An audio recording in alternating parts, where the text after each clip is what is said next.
Welcome, dear subscribers and curious listeners of my channel. Today I've decided to share some interesting facts about the Harry Potter universe that might surprise even the most dedicated fans.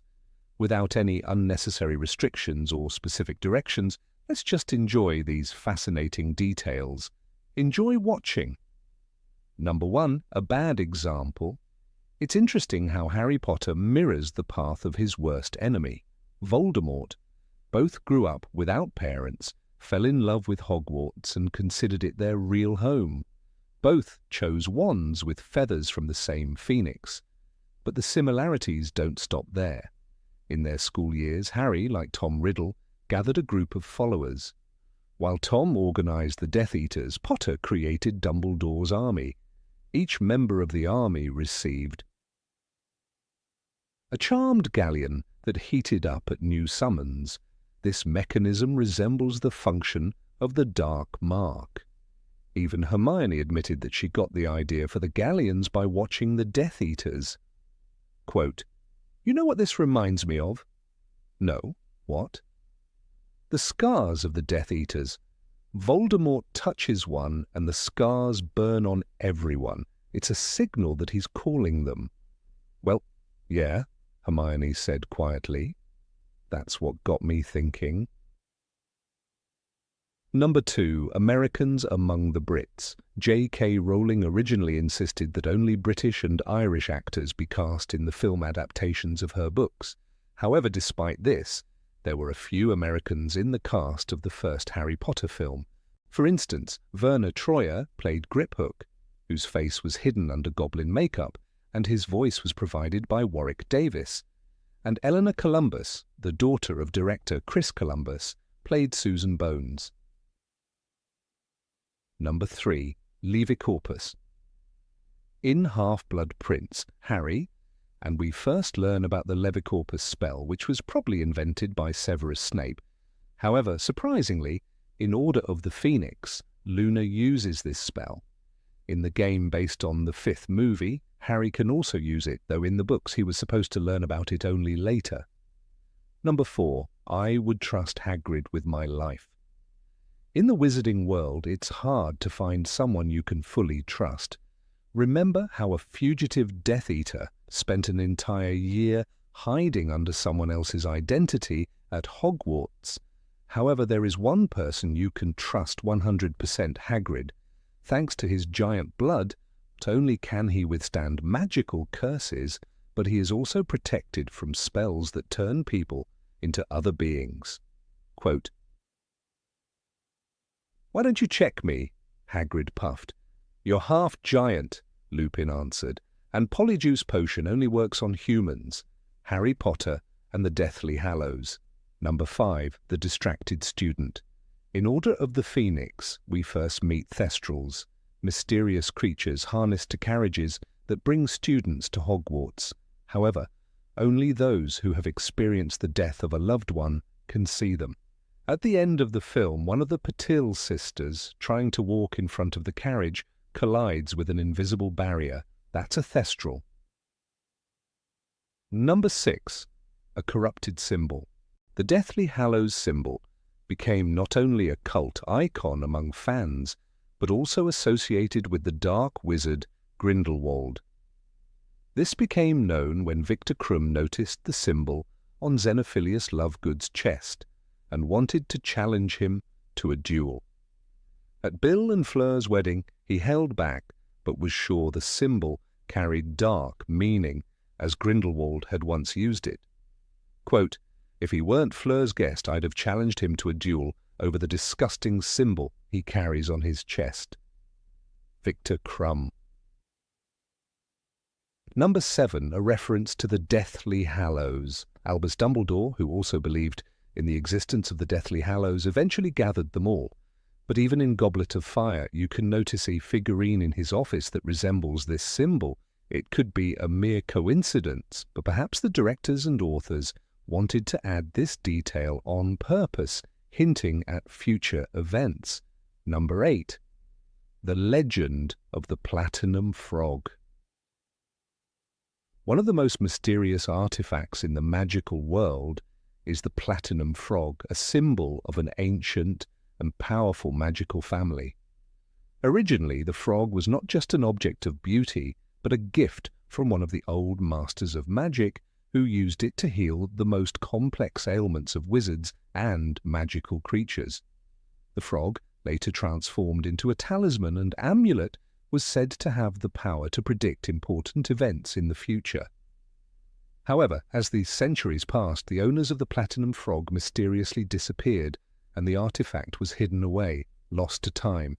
Professor Snape once explained the significance of this object. "This is no mere ornament, and certainly not for trinkets. We are speaking of a magical legacy that has existed in our world for centuries."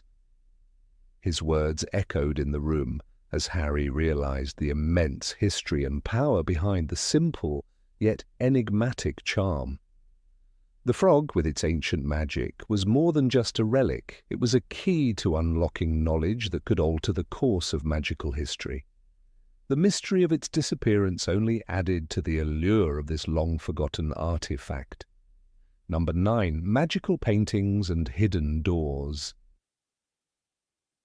In the magical world of Harry Potter, paintings are far more than mere decoration. They hold secrets, mysteries, and sometimes even serve as portals to hidden realms. One such portrait at Hogwarts was more than just a moving picture. It concealed a magical door leading to a secret room.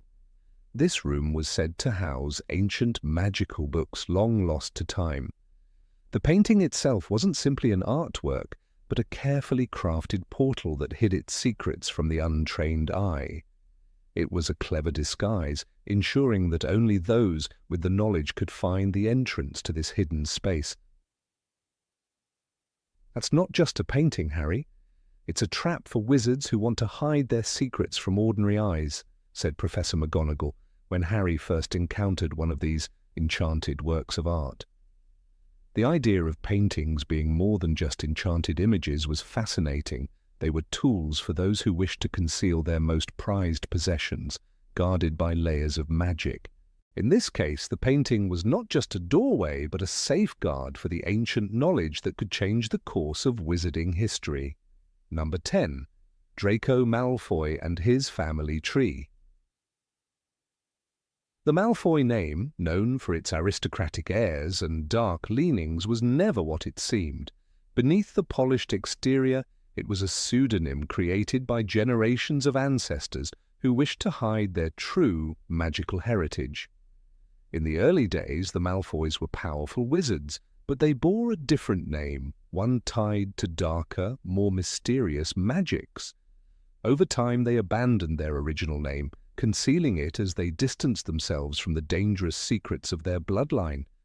This transformation was not just a shift in identity, but an attempt to escape the very forces that had once shaped their power. As Draco Malfoy grew older, the weight of his family's past became harder to ignore. One evening, caught in a conversation about his lineage, Draco asked, "You mean all these foggy memories of my family are just the beginning of an old game I don't want to continue?" His words, spoken with hesitation, revealed the turmoil brewing within him. He was torn between his upbringing and the dawning realization that his family's history was darker than he had ever imagined. The truth of his heritage was something he didn't fully understand, but it was clear that it was not a legacy he wanted to inherit. Draco's internal conflict reflected the deep tension within the Malfoy family. The truth about their past was something they had tried to bury, but it couldn't remain hidden forever.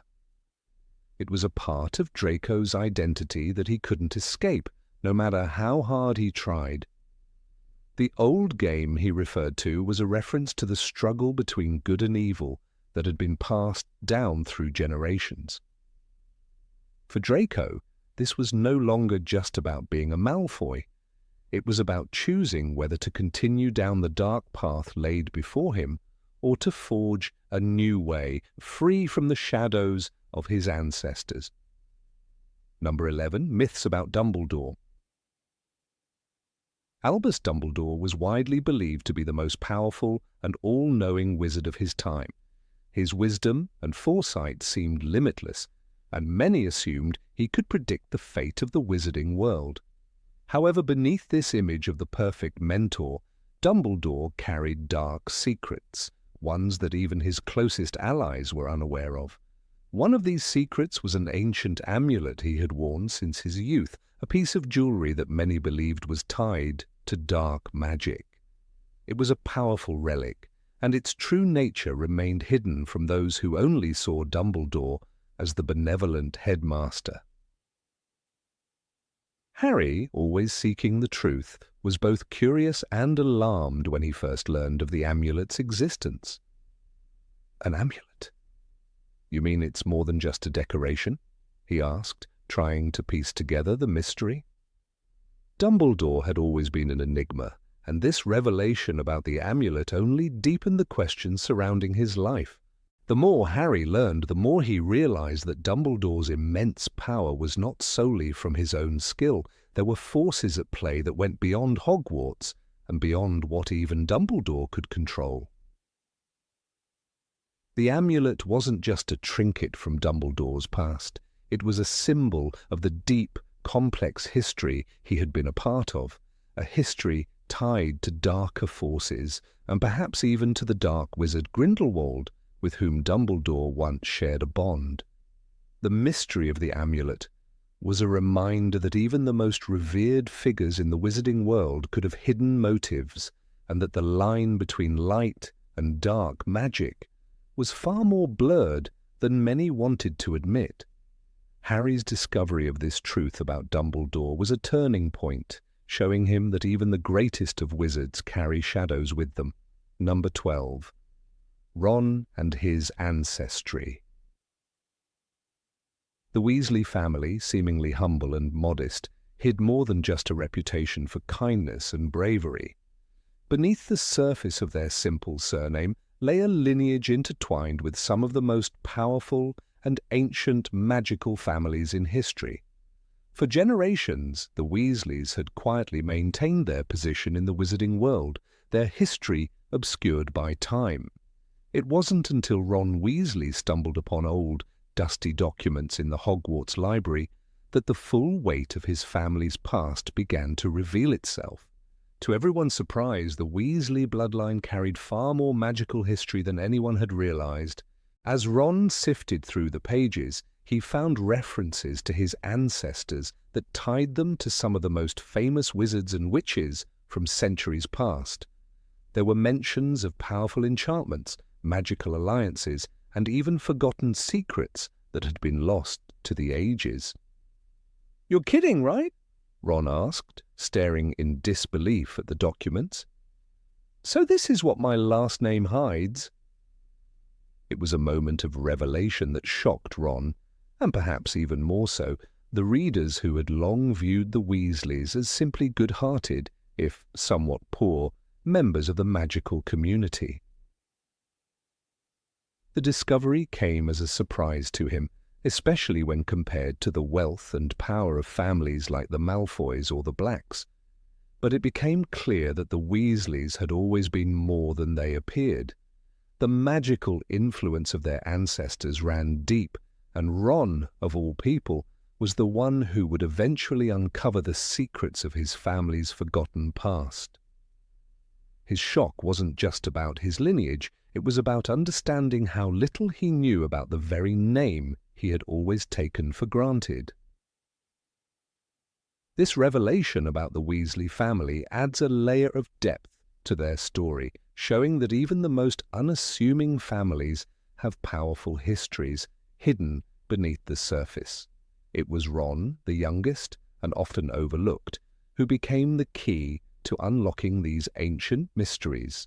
His discovery in the library wasn't just about learning the history of the Weasley name, it was about realizing that strength and magic aren't always defined by wealth or status, but by the quiet legacy carried across generations. Number 13. Dark magic and its real influence.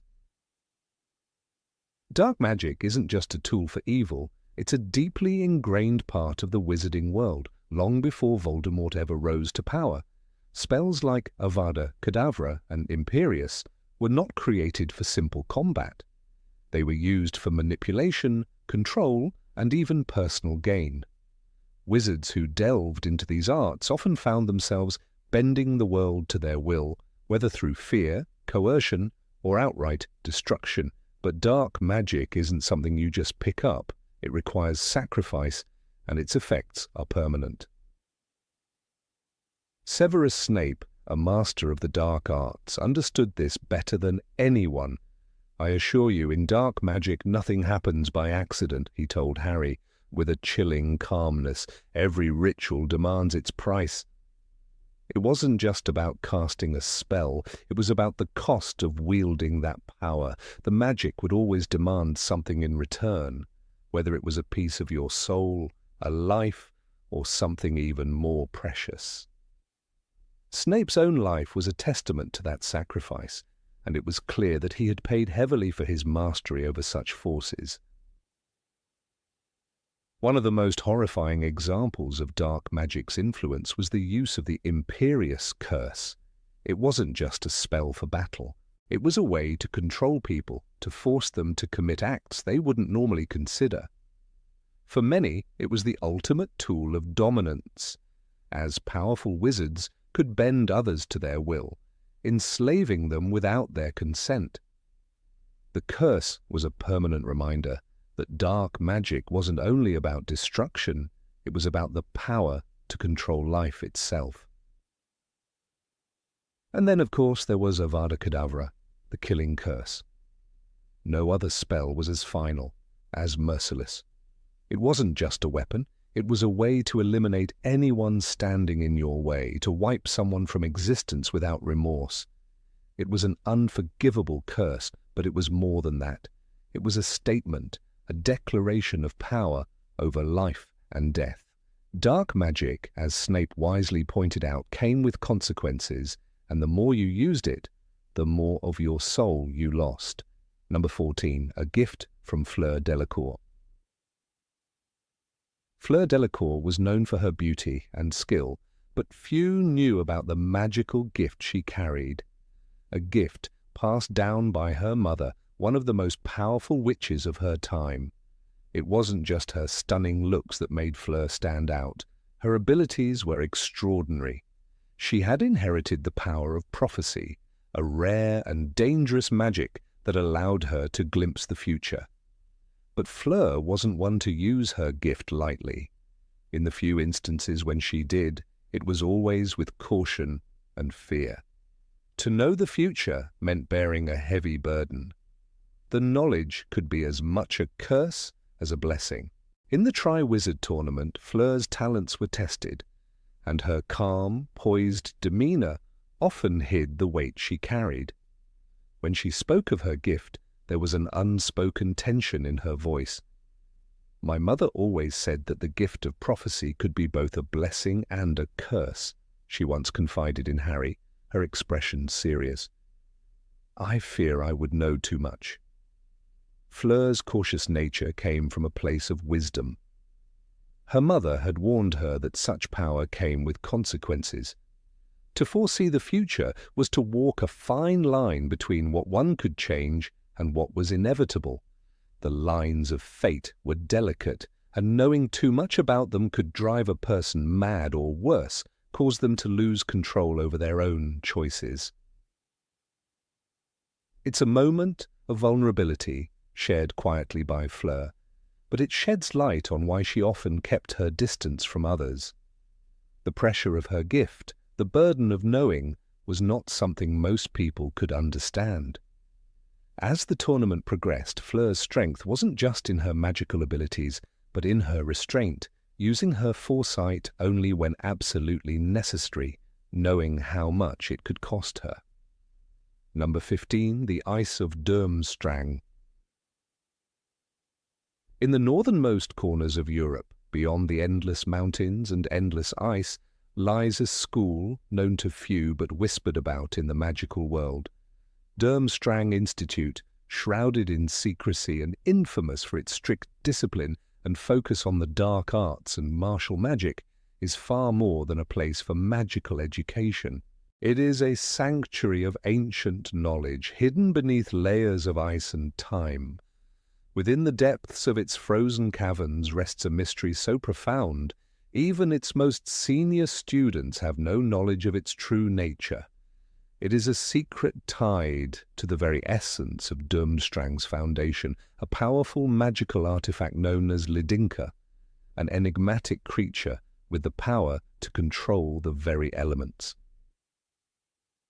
Lidinka, as few know, is not simply a legend told to children at bedtime. It is said to have been a gift from one of the first great wizards, a creator of Durmstrang, who established the school in the heart of a frozen wasteland. This ancient wizard, long forgotten by modern magic society, was rumored to have harnessed the elemental forces of nature. The creature, Lidinka, was the embodiment of this wizard's mastery over the elements. It was said to have the ability to manipulate water, ice, and air at will, a magic so rare and powerful that it could only be passed down through generations, hidden away from prying eyes. The creature itself, a shimmering being of ice and snow, was both a guardian and a tool. With it, the wizard secured the location of the school, carving out an area of frozen land where no magical being dared venture. The Lidinka's power lay not only in its ability to control the elements, but in its connection to a secret that could destroy or rebuild the magical world. This secret, wrapped in a veil of ice and frost, has been passed down for centuries, closely guarded by the few who know of its existence. Victor Krum, the famed Quidditch star, was one of the few students at Durmstrang who was aware of the deeper mysteries of the school. He had heard rumours of the Lidinka, though he had never seen it himself. However, as he made his way through the wintry halls of Durmstrang, there was always a sense of something just beyond his reach, something that made the icy halls feel more oppressive, more alive. He could often feel the weight of the secret that lay deep within the school, a secret that was guarded by more than just the towering walls of the castle. "You know, Harry," Victor had once said, his eyes reflecting the cold blue of the northern sky, "there are rooms in Durmstrang that no one can enter." The words, though seemingly casual, held more meaning than they first appeared. Victor was hinting at something deeper, something the school's students could not fathom. There were places in Durmstrang where even the most powerful wizards dared not tread, areas where the magic of the Lidinka was still felt, like a pulse beneath the ground, cold and unyielding. Durmstrang's headmaster, Igor Karkaroff, was no stranger to the ancient powers that lay hidden within the school. He had, in his youth, searched for the secrets of the Lidinka, but had been warned off by older wizards who knew better than to tamper with forces they could not fully understand. These powers were not meant to be wielded by the unprepared. The ice was unforgiving, and its magic could destroy even the most seasoned witch or wizard. Yet there were still those who sought the Lidinka, driven by greed, curiosity, or the desperate hope of gaining power beyond imagination. What few know is that the Lidinka's magic was not a simple tool of nature, but a sentient being bound to the frozen mountains where Durmstrang was built. The wizard who created the school had been forced to create a pact with this powerful being, one that would protect the school but also keep its magic hidden from the outside world. The creature, in exchange for its cooperation, was given a place to dwell in the ice caves beneath Durmstrang. Here it was said to remain in a state of slumber, its magic locked away behind layers of ice, only to be awakened under the most dire of circumstances. As time passed, the true nature of the Lidinka became shrouded in myth. The creature's name was passed down through whispers, but only a select few had the knowledge to unlock the deeper meaning of these legends. The most chilling part of the Ledinka's power was its ability to communicate through the cold itself, using the frost to send messages, warnings, or even visions to those who were sensitive to its magic. Those who had the ability to hear these whispers were rare, but they were often the ones who were drawn to Durmstrang for reasons they could not explain. Number 16. The History of the Phoenix. In the wizarding world of Harry Potter, one of the most captivating and enigmatic creatures is the Phoenix. This magical bird, with its strikingly vibrant feathers and mystical properties, is not just a symbol of rebirth, but a powerful force deeply connected to the ancient magics of the world. While many may associate the Phoenix with resurrection, few are aware of the profound magic it represents. The truth behind the Phoenix is far more complex and fascinating, blending history, power, and spiritual symbolism. It is said that the Phoenix was not only a creature of immense power, but also a spiritual guardian and a source of magical strength. Each Phoenix was connected to a great wizard or witch, and through an ancient ritual, the ashes of the Phoenix carried a portion of its master's magic. This profound connection elevated the Phoenix far beyond being a mere symbol. It was an integral part of a wizard's magical life cycle.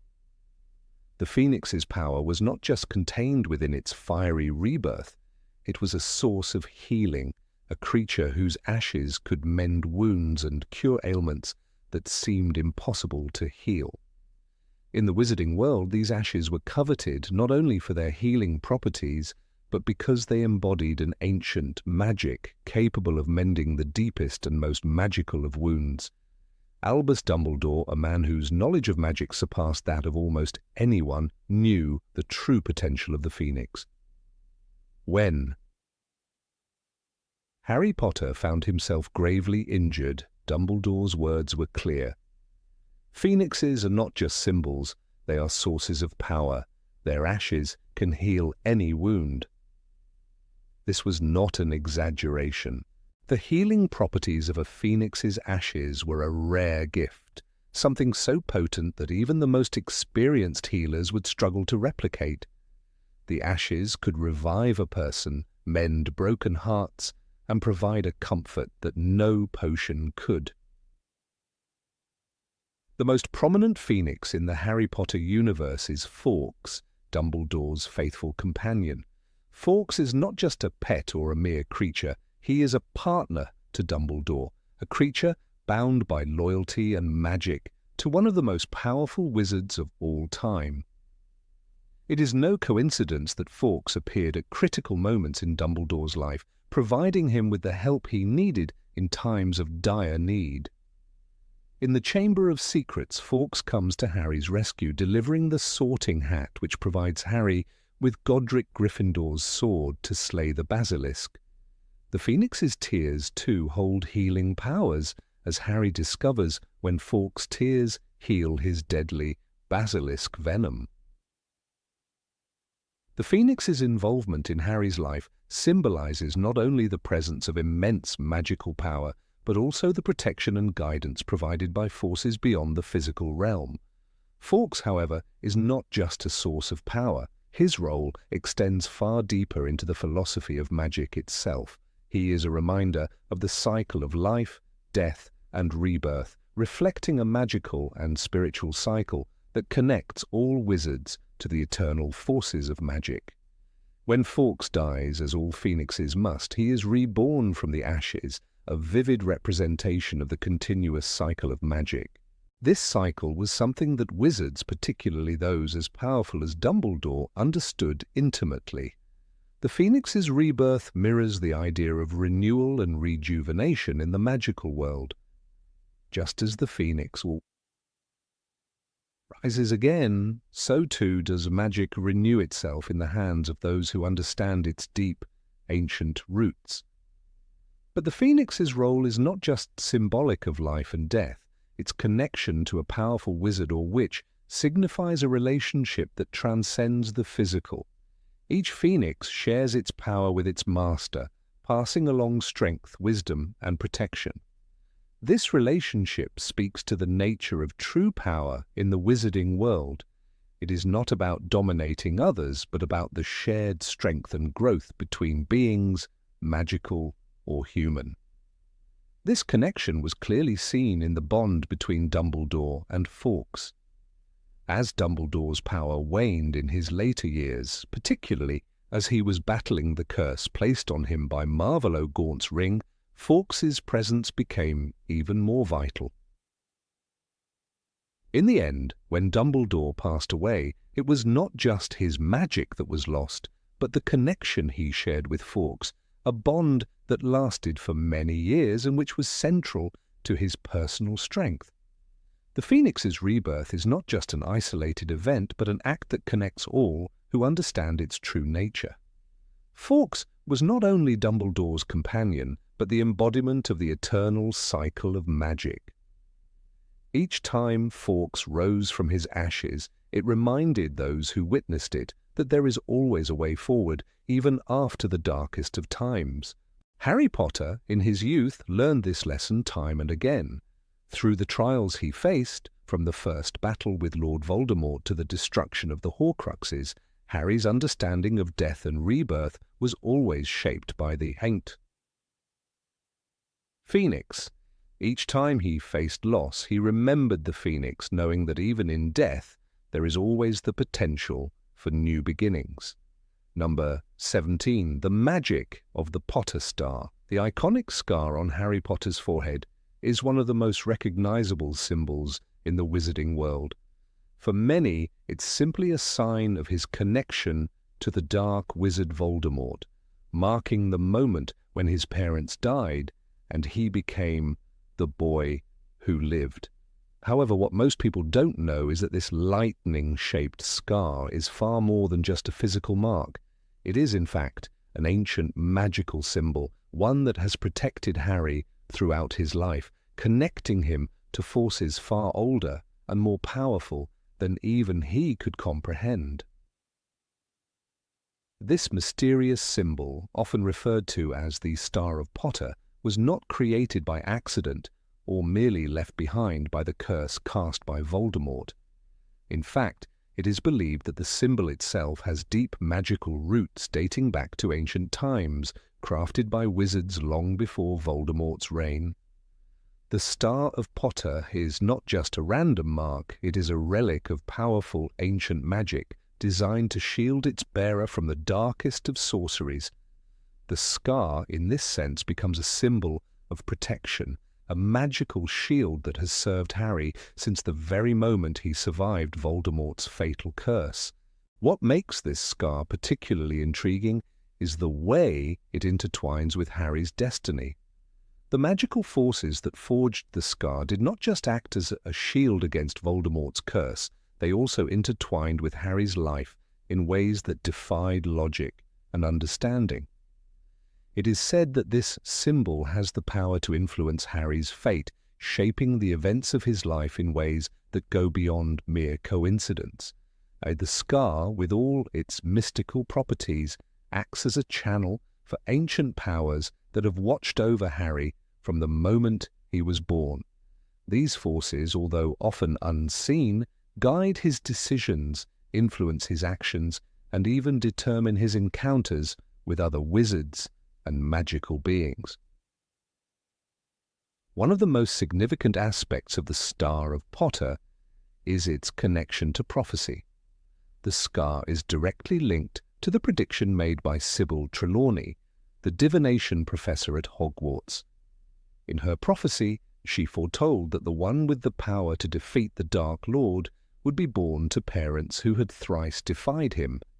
This prophecy, which seemed to refer to both Harry and Neville Longbottom, was fulfilled when Voldemort chose Harry as the target of his curse. The scar became the key to this prophecy, marking Harry as the one destined to face Voldemort, to be both his greatest adversary and his eventual conqueror. The true significance of the Star of Potter goes beyond the prophecy, though. It is deeply tied to the ancient magic that courses through the wizarding world. The wizards who originally created the symbol were practitioners of the most powerful forms of magic, using their knowledge to protect the world from the darkest forces. The scar, as a relic of their craft, carries with it the protection of those ancient wizards, ensuring that Harry would be guarded against the most terrible of curses. This was not just a matter of good luck or the random chance of survival. Harry's survival was the result of an intentional spell, a spell meant to safeguard him in ways no one could truly understand at the time. In the early years of his life, Harry was unaware of the true power that lay within his scar. It wasn't until later, as he grew older and began to understand more about the wizarding world, that he began to realize the scar's true significance. It became more than just a painful reminder of the night his parents died. It became a symbol of the ancient magic that protected him. Throughout his journey from the trials of Hogwarts to his final confrontation with Voldemort, the scar played a vital role in shaping Harry's path. Each time the scar burned, it was a reminder that dark forces were at work, that Voldemort was never far from him. But it also signaled that Harry was destined to overcome these forces, to rise above the darkness that sought to destroy him. The scar also served as a conduit for the connection between Harry and Voldemort. This connection, forged by the curse, allowed Harry to experience moments of pain and fear whenever Voldemort was near. The scar became a channel through which the Dark Lord's thoughts and emotions could seep into Harry's mind, allowing him to witness Voldemort's rise to power and his attempts to regain control of the wizarding world. This connection was both a blessing and a curse for Harry, as it gave him valuable insight into his enemy's plans, but also placed him in constant danger. But despite the danger it brought, the scar was also a source of strength for Harry. It was through the scar that Harry was able to witness Voldemort's thoughts, to understand his motivations, and ultimately to defeat him. In many ways, the scar was the key to Harry's ultimate success. It was through the pain of the scar that Harry was able to tap into the ancient magic that flowed through him, using it to break the bonds of Voldemort's power. The scar, in essence, was both a symbol of Harry's connection to the Dark Lord and the force that would ultimately allow him to defeat him. Number 18. The Secret of the Ancient Phoenix Wand. The Phoenix Feather Wand, one of the most powerful and enigmatic magical artifacts in the wizarding world, holds a mystery that even the most seasoned wizards may never fully understand. Its history is woven with legends, and its connection to the fate of its owners is far from ordinary. For many, it remains a symbol of destiny and power, a tool that transcends its physical form, becoming an extension of the soul of its wielder. However, what most do not know is that the wand, though seemingly just another object in Ollivander's shop, was far from a mere instrument of magic. The creation and journey of the Phoenix Feather Wand are not only fascinating, but also pivotal in understanding the bond between wands and wizards.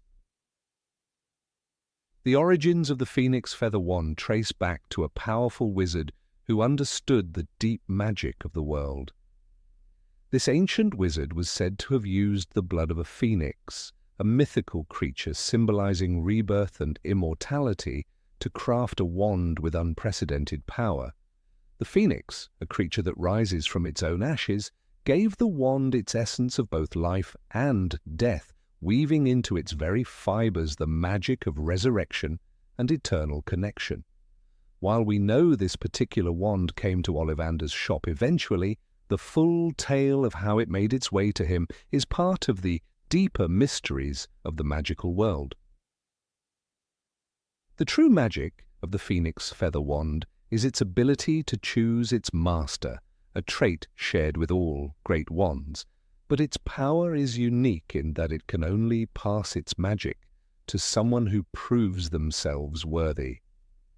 The test, however, is not one of force or strength. Instead, It is a test of heart and purpose, something that cannot be measured by simple dueling skills or magical ability.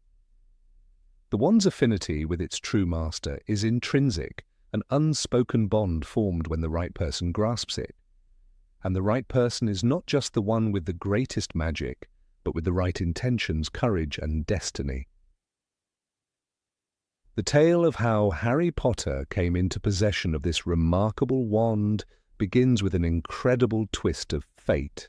At first glance, Harry's journey with the Phoenix Feather Wand seemed like nothing more than a young boy's entry into a magical world filled with wonder and challenges.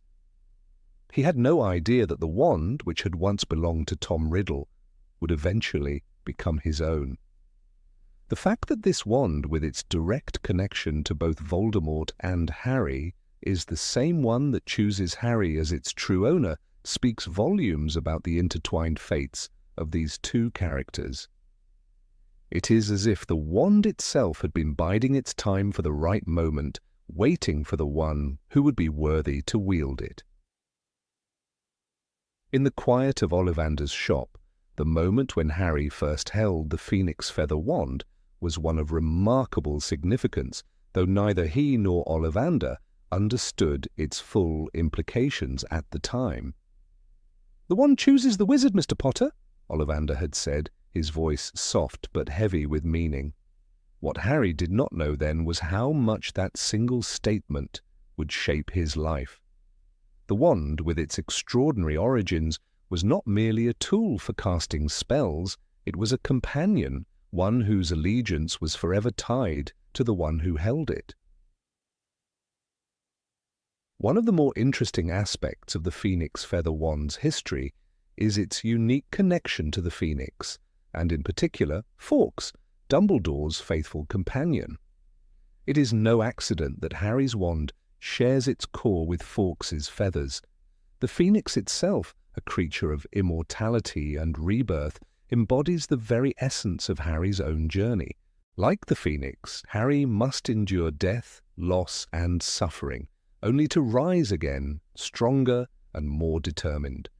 The phoenix feather within the wand is a constant reminder of this cycle of life and death, a metaphor that would resonate deeply with Harry as he faced ever greater trials.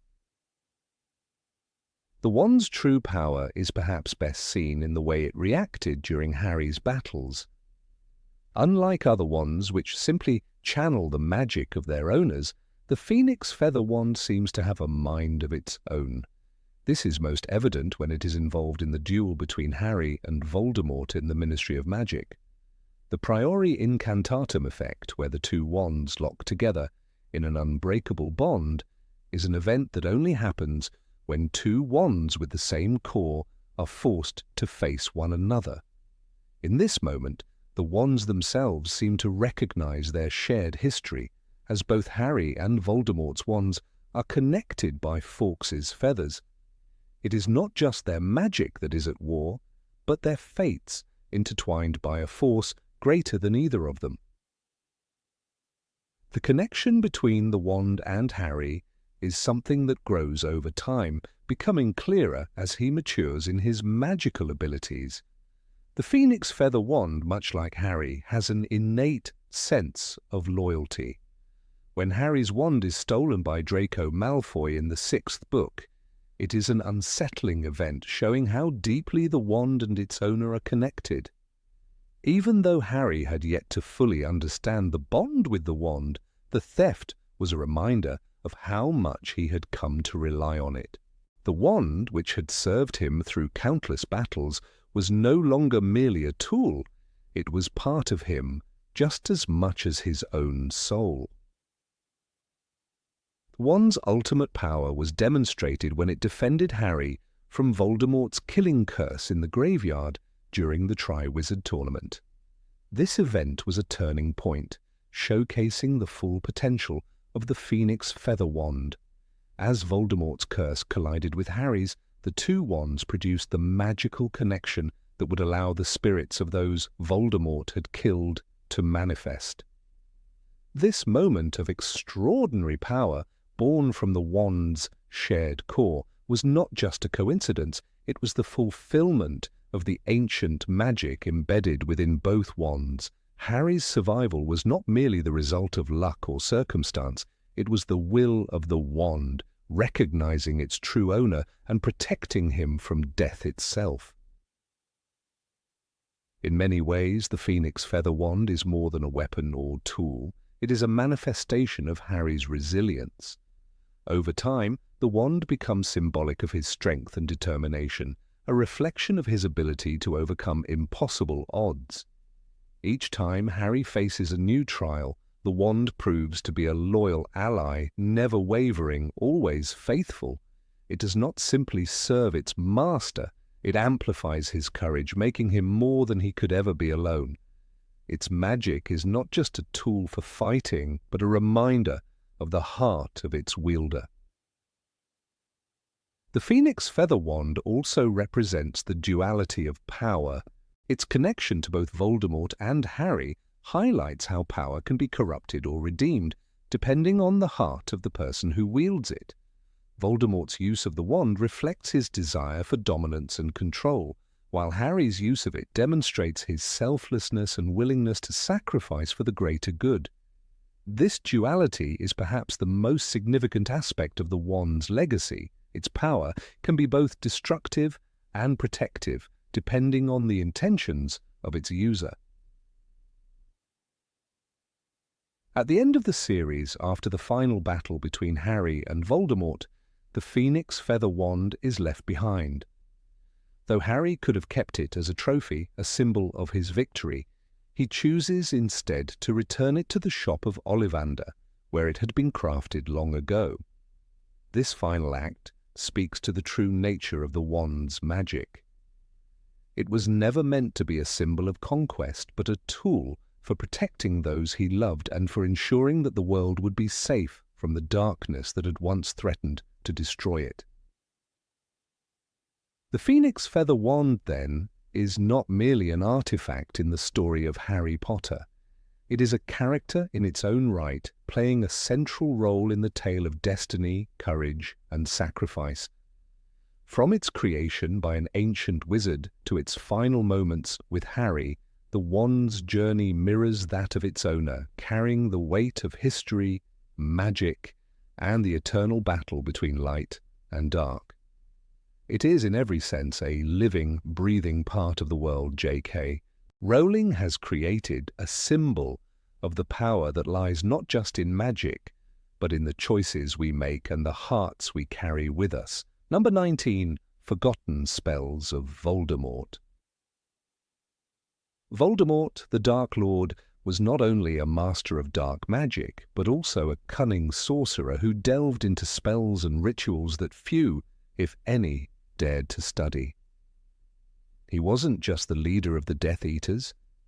He was a harbinger of forgotten magic, spells that were buried deep in the shadows of the wizarding world. While most witches and wizards had access to a set of known charms and hexes, Voldemort sought to transcend these boundaries, unlocking dark forces that had long been sealed away. Some of these incantations were so potent that their use could warp the very fabric of reality, leaving an indelible mark on both the caster and the world around them.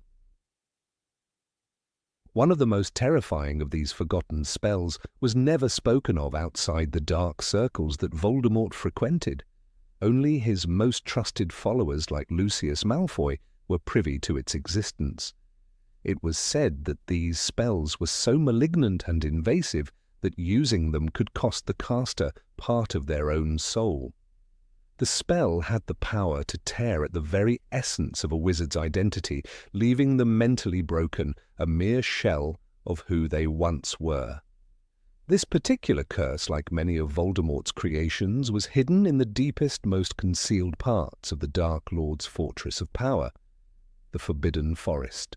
The forest itself was a place of darkness and despair, where Voldemort would often perform his most sinister rituals in solitude. Many who ventured too close to the depths of this forest never returned, their fates a mystery. It was whispered that the trees themselves were imbued with the remnants of these dark enchantments, growing twisted and gnarly, as though the land itself bore the scars of the curses cast within it. When Harry Potter, along with his friends, ventured into the forest, they encountered many things, but the true horrors hidden there were known only to those like Voldemort, who had truly embraced the darkness. One of the lesser-known spells associated with Voldemort was the one he used to control his followers with an iron grip. This spell was so potent that it ensured absolute loyalty from his Death Eaters, binding their very souls to his will. It was said that the Dark Lord's mastery over this enchantment was unrivaled, and it was the very reason why those like Lucius Malfoy and Bellatrix Lestrange would never even think to defy him, no matter how vile his actions became. The spell operated on the principle of fear, but it was far more complicated than mere terror. It warped the minds of the users, making them feel that their very existence was tied to Voldemort's whims. The horrors of this spell were not just psychological. It was rumored that those who felt its effects would experience flashes of agony whenever Voldemort willed it. The pain would seep into their very bones, a constant reminder of their subjugation. It was said that Lucius Malfoy, for all his outward bravado, had once felt such a curse, the memory of it lingering in his mind, even as he sought to distance himself from his Dark Lord. Yet the dark mark branded upon his arm was a permanent reminder of his bond, and one that could never truly be erased. Even the most experienced witches and wizards, those who had studied magic for decades, feared the dark arts that Voldemort unearthed. You think you know all the spells, but there are some even the most seasoned wizards don't dare speak of, Lucius Malfoy once said, his voice betraying a hint of unease. He avoided looking at Voldemort when he said this, knowing that even mentioning such powers would earn him the Dark Lord's disdain. The Dark Lord revelled in the fear he inspired in those around him, for it was a potent form of control, as dangerous as any curse he could cast. In the magical world, there were no true, forgotten spells. Magic, by its very nature, was eternal, waiting to be uncovered by those who had the courage, or the madness, to seek it.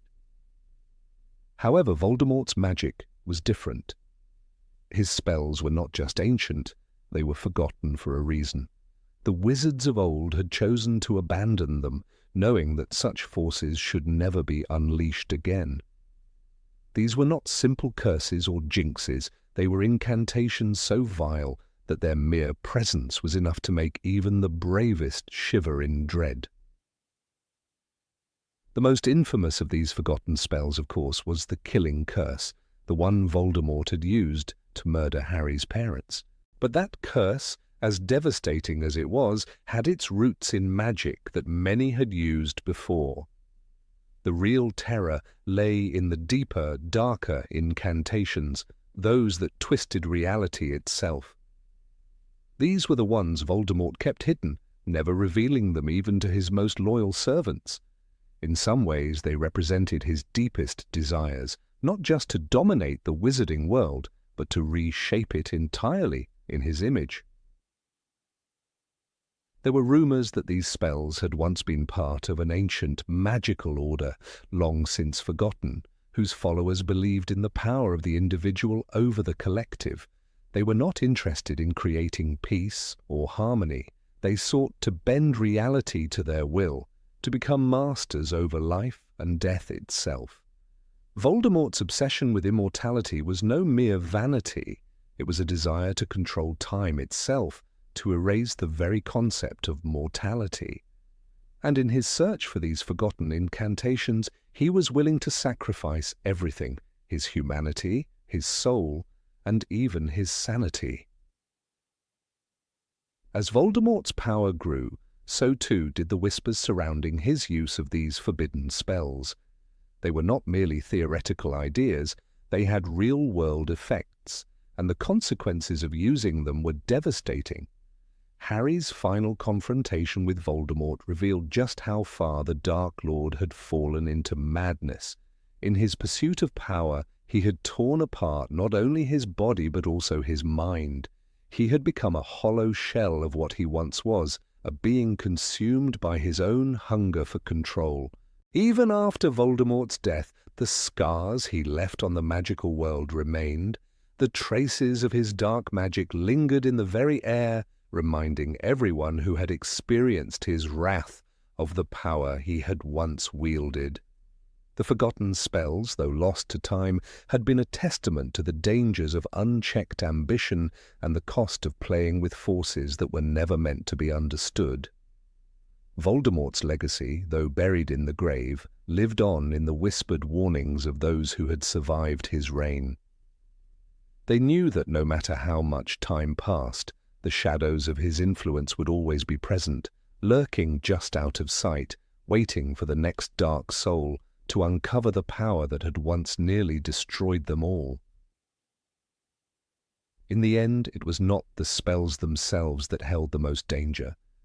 It was the way Voldemort used them, the way he bent them to his will, and the way he used them to manipulate those around him.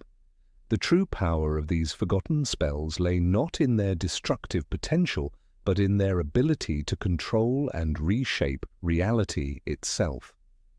They were a mirror of Voldemort's own twisted nature, a force that could destroy but never build, a power that could tear apart the very fabric of existence, but never truly create anything new. And in the end, that was the ultimate tragedy of his life, a life spent searching for power, only to lose everything in the process. Number 20, the history of the Nimbus 2000 broom. The Nimbus 2000, the iconic broomstick beloved by Harry Potter, is far more than a simple means of flight. It is a symbol of skill, precision, and a mysterious legacy that stretches back to the magical elite of the wizarding world.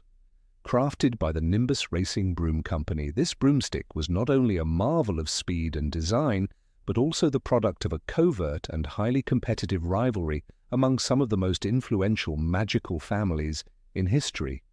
As with many magical artifacts, its creation was surrounded by intrigue and ambition, as well as the shadow of an ancient secretive rivalry that gave birth to its remarkable performance. The story behind the Nimbus 2000 is rooted in the fierce competition between wizarding families who long dominated the world of broom-making. The Nimbus Racing Broom Company, though already a leading name, faced fierce competition from the likes of the Firebolt broomstick, which, despite being revolutionary, had yet to break into the mainstream. The Nimbus 2000 was meant to be the response to this challenge. It was designed to not only exceed the expectations of racing and Quidditch enthusiasts, but also to outshine any competition in terms of craftsmanship and magical properties. What many do not realize, however, is that the Nimbus 2000 was not simply the result of skillful craftsmanship. The broomstick's creation involved a secret magical competition held between the most influential families of the wizarding world, each vying to create the fastest, most reliable broomstick ever seen.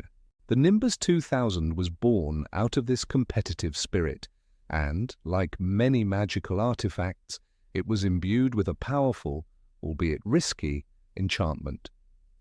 The creators, desperate to push the limits of what was possible, used a series of complex experimental charms to enhance its speed. These charms were intended to not only make the broomstick faster, but to ensure that it could handle the demands of the most intense Quidditch matches. However, this ambitious enchantment came at a cost. While the broomstick's speed and control were unrivaled, the magic used in its creation made it inherently unstable. The charms, intended to accelerate production, also left the broomstick with a hidden flaw, a tendency to become dangerously difficult to control under extreme conditions. The risk was that the more powerful the broomstick became, the more difficult it was to harness its full potential. The danger was real, especially for the unprepared or inexperienced wizard. But that was a risk many were willing to take, particularly when considering the immense prestige and financial gain that came with owning a Nimbus 2000. The broomstick's emergence was a turning point in the world of Quidditch. It wasn't just another broom, it was a statement of elite status. Wizards and witches all across the world aspired to own one, and it quickly became the broom of choice for professional Quidditch players. The Nimbus 2000 was associated with the best of the best, and it was an emblem of success, grace, and speed. It was the broom that could outpace any other, the one that would carry its rider through the air with unparalleled precision. For players like Harry Potter, who was fortunate enough to possess one, the Nimbus 2000 became more than just a tool.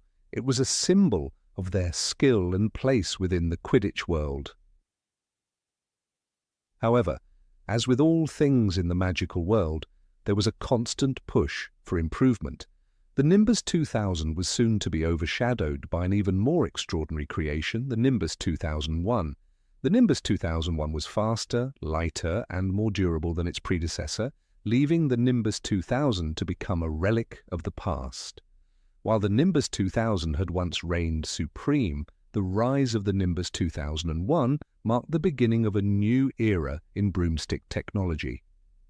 The 2001 was the broomstick of the future, and even the Nimbus 2000's magical enhancements could not keep it from becoming a thing of the past.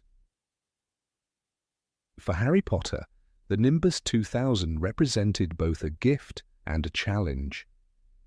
It was given to him as a token of his skill and promise on the Gryffindor Quidditch team, a broomstick that would carry him through many thrilling victories.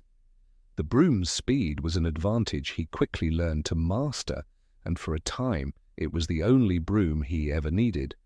But as the years went by, he was forced to confront the reality that technology and magic was constantly evolving. The Nimbus 2000 could no longer keep up with the demands of a rapidly changing game. It was only a matter of time before Harry, like the rest of the wizarding world, would have to face the next step in Quidditch technology. Still, there was something special about the Nimbus 2000. It was the broom that first set Harry apart as a Quidditch player, the broom that allowed him to soar through the air with ease. It was, in a sense, the broom that helped define his early years at Hogwarts. Even though it was eventually replaced by the Nimbus 2001, the Nimbus 2000 will always be remembered as a masterpiece of broomstick design and magical innovation. Its creation, as part of a secretive competition among the wizarding elite, only added to its allure and mystery. The broom's legacy, marked by its involvement in magical rivalry and intrigue, made it a cherished item for any true Quidditch fan. As time passed, the Nimbus 2000 faded from the spotlight, replaced by newer, more advanced models. Yet its influence persisted. The broom's design would inspire generations of broom makers and Quidditch players alike. It was more than just a broomstick. It was a reminder that even in the magical world, innovation and competition were what drove progress. The Nimbus 2000 might have been the product of a fiercely competitive rivalry, but it also became a symbol of unity in the sport, uniting players and fans in their shared love for the game. Yet, despite its eventual replacement, the Nimbus 2000 remained a cherished artifact for those lucky enough to own one. For Harry Potter, it was a reminder of his early days in the wizarding world, of the friendships he forged, and the victories he achieved. It was a broomstick that helped him soar to heights he had never imagined, and even when it was no longer the fastest, it held a special place in his heart. The Nimbus 2000, with its risky magic and undeniable allure, was more than just a broom. It was a piece of history, a symbol of the magical world's relentless pursuit of perfection, and a reminder of the price that sometimes must be paid for greatness. When Harry Potter flew through the skies on his Nimbus 2000, he wasn't just participating in a game, he was engaging with a piece of magical history. The broomstick, born out of rivalry and ambition, was a testament to the relentless pursuit of excellence. As Harry soared through the air, it was as if he were riding on the very winds of magical progress. The Nimbus 2000 wasn't just a broom, it was an enduring legacy, a reminder of the power of competition and the timeless thrill of Quidditch. And for those who had the privilege to wield it, it was a symbol of what could be achieved when magic and ambition collided. Number 21, The Legend of Harry Potter and the Fourth Stone. The legend of the Fourth Stone is one of the most mysterious and dangerous myths in the wizarding world, a tale that has remained hidden in the shadows of more well-known stories. In the ancient tomes of magic, long before the rise of the Philosopher's Stone, there existed mention of another far more potent and perilous artifact. This stone, referred to only in cryptic references, was believed to hold the power to reshape the very foundations of magic itself. It was said to be hidden in the heart of Hogwarts, far from the prying eyes of the students and professors, tucked away where only the bravest dared venture. According to the legends, the Fourth Stone was not a mere object of power like the Philosopher's Stone, which was known to provide immortality and wealth. Instead, it was a source of something far more primal, magic in its raw, untapped form, something that even the most skilled wizards had yet to fully comprehend. This stone was said to contain the essence of all magic that had yet to be discovered or understood.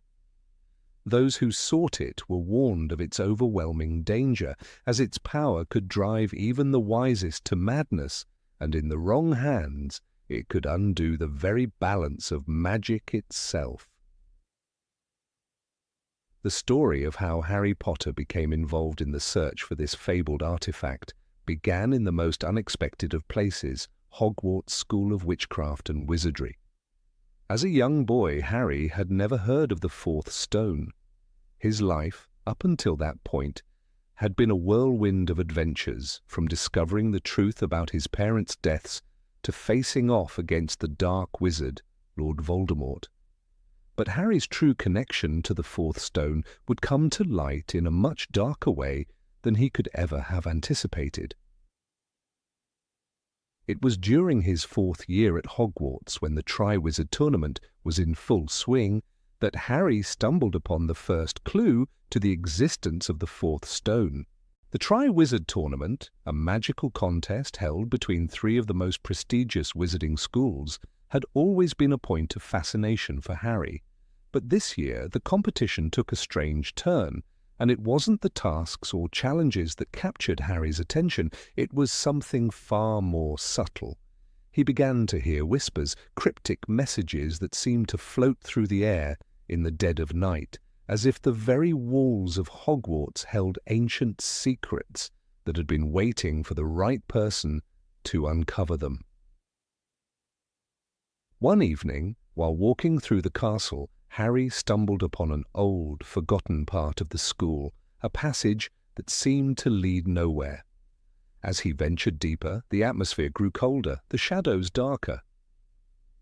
It was here, in this eerie place, that Harry found the first tangible piece of the puzzle, an ancient, dust-covered book. Its pages were filled with unfamiliar symbols, and the ink was faded, barely legible. As Harry turned the pages, one phrase stood out: "The Fourth Stone is hidden where the heart of the castle beats the loudest." This single sentence sent a shiver down his spine, for it was a clue that would set him on a path he could not turn back from.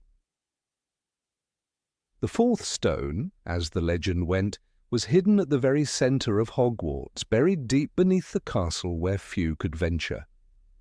The heart of the castle, in this context, was not just a physical location, but a symbol of the magic that ran through every stone of the ancient building. It was said that the stone was bound to the very life force of Hogwarts, and that only a wizard with a deep connection to the school's magic could find it. Unbeknownst to Harry, the discovery of this clue had set a series of events into motion that would draw him into a conflict that he was not yet ready for. The fourth stone was not just a secret of Hogwarts.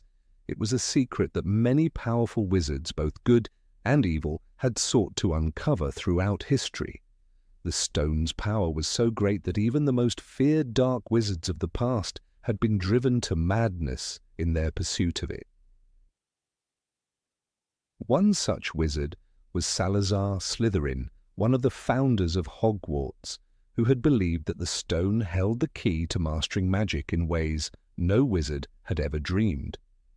His obsession with the fourth stone had led to his eventual downfall, and his attempts to unlock its secrets had caused him to abandon his fellow founders, retreating to the depths of the castle to pursue the stone's power alone.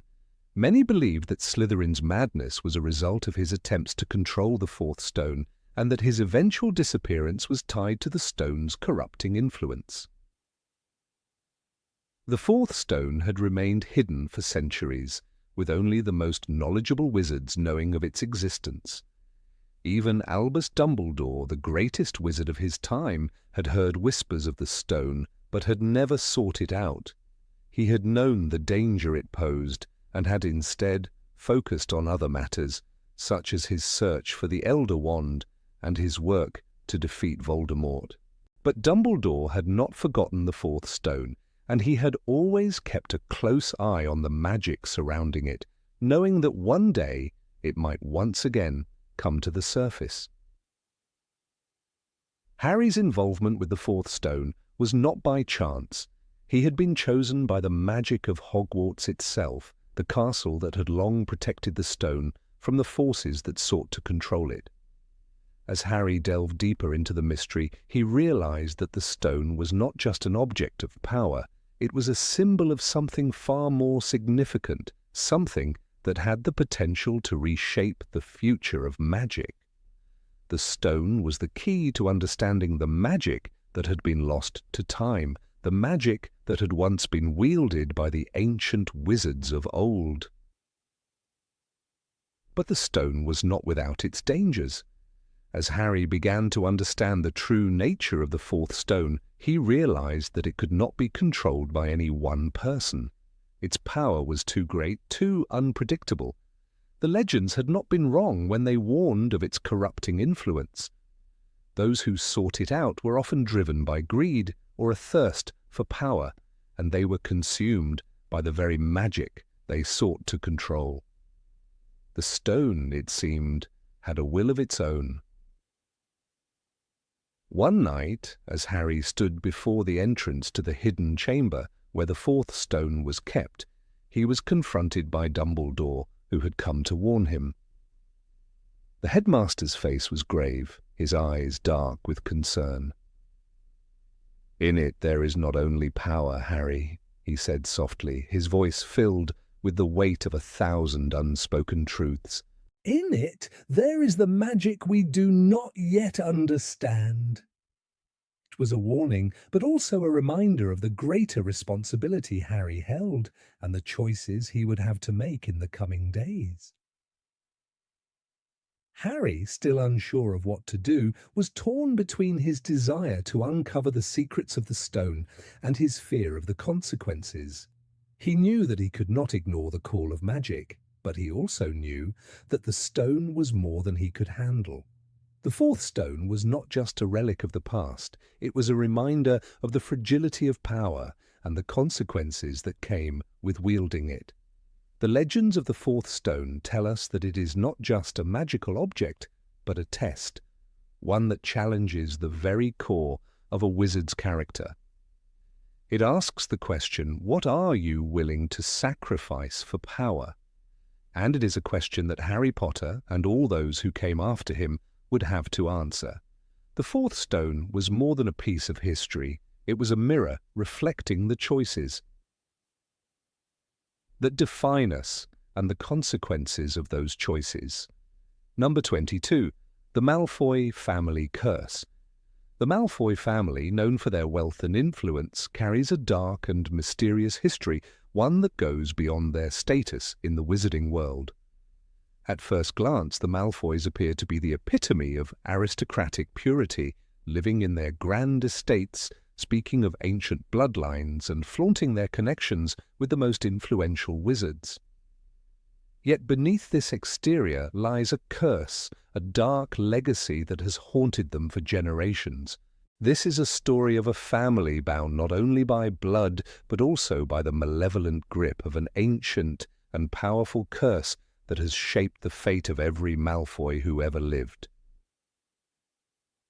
The curse, as told by local wizards and whispered about by villagers, was cast by an ancient master of dark magic. This sorcerer, long lost to history, was said to have been a member of a long-forgotten sect that specialized in curses and dark enchantments. It is believed that this wizard, consumed by his own thirst for power, cursed the Malfoy family when they dared to defy him. What made this curse so potent was its nature. Each head of the Malfoy family, the male heir, would be forced to face a terrible trial, one that would shape their future and ultimately affect the entire family's legacy. This trial was said to come in the form of a moral decision, a choice between great personal gain and the preservation of their soul. The consequences of this decision would determine the fate of the Malfoy name. Over the years, the Malfoys became more and more entrenched in the pursuit of power, wealth, and influence, all while avoiding the consequences of the curse. It seemed to have no immediate effect on them, and for a time the family lived in relative peace, enjoying the fruits of their cunning and ambition. But like all dark forces, the curse was patient and relentless. It waited for the right moment, and when that moment came, it found its target in the youngest male heir, Draco Malfoy. Draco, born into a world of privilege and expectations, was always under the shadow of his father, Lucius Malfoy. Lucius, a powerful and calculating figure, had always been a staunch supporter of pure-blood supremacy, holding firm to the belief that blood status was the most important measure of a wizard's worth. However, despite his outward confidence, Lucius was no stranger to the darker side of magic. His connection to the dark forces was well known, and his association with Lord Voldemort made him a feared figure in the wizarding world.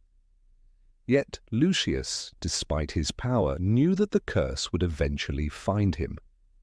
The curse had been in place long before his birth, and it was only a matter of time before it claimed its next victim. When Draco came of age, it was clear that he was destined to face the same trials as his father and grandfather before him. Lucius, burdened with the weight of his own mistakes, could see the signs of the curse manifesting in his son's life. He had long tried to shield Draco from the darker side of their family's legacy, but the inevitable could not be avoided. As Draco's journey unfolded, the curse began to make its presence known in subtle ways. The choices he was forced to make, the situations he found himself in, were all part of the dark magic that had been cast upon him. At the peak of Draco's struggle, during the Second Wizarding War, he was forced into a position that no child should ever face. He was asked to make a choice that would test the very essence of his character. This choice was not one of wealth or power, but of life and death. He was given an impossible task: to kill Harry Potter, the boy who lived, the one who symbolized the rebellion against the very forces his family had long supported. For Draco, this was the ultimate test of his soul. Would he follow in his family's footsteps, embracing the dark magic and the power it promised? Or would he defy the curse and refuse to destroy a life to secure his own place in the world? The weight of this decision was crushing. Draco, torn between his loyalty to his family and his innate sense of right and wrong, struggled in silence. The curse had come for him, and it seemed there was no escaping the destiny that awaited him. His father, Lucius, watched with increasing anxiety. knowing that Draco's fate was tied to the ancient curse that had plagued their family for centuries. In a moment of quiet desperation, Lucius spoke to his son, his voice heavy with a sorrow that only a father could understand. "You cannot escape your fate, Draco. The Malfoy curse always finds its heir," he said, his eyes filled with both regret and a sense of inevitability. Draco's internal conflict was a battle that many would never fully comprehend. He was a young man forced to carry the weight of his family's history on his shoulders. He had seen the consequences of his father's choices, the darkness that had consumed his family, and yet he was not ready to surrender his soul to it.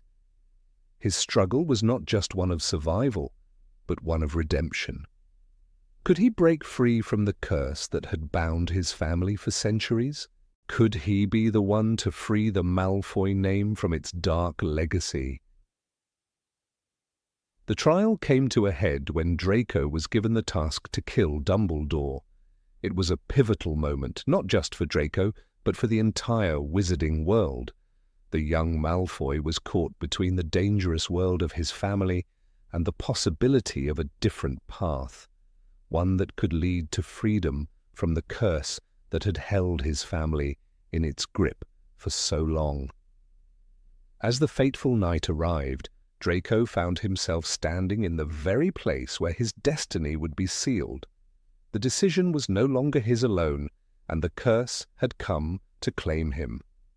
But in the end, Draco could not bring himself to carry out the deadly task. Instead, he sought help from the very people he had once despised, seeking redemption in the most unlikely of places.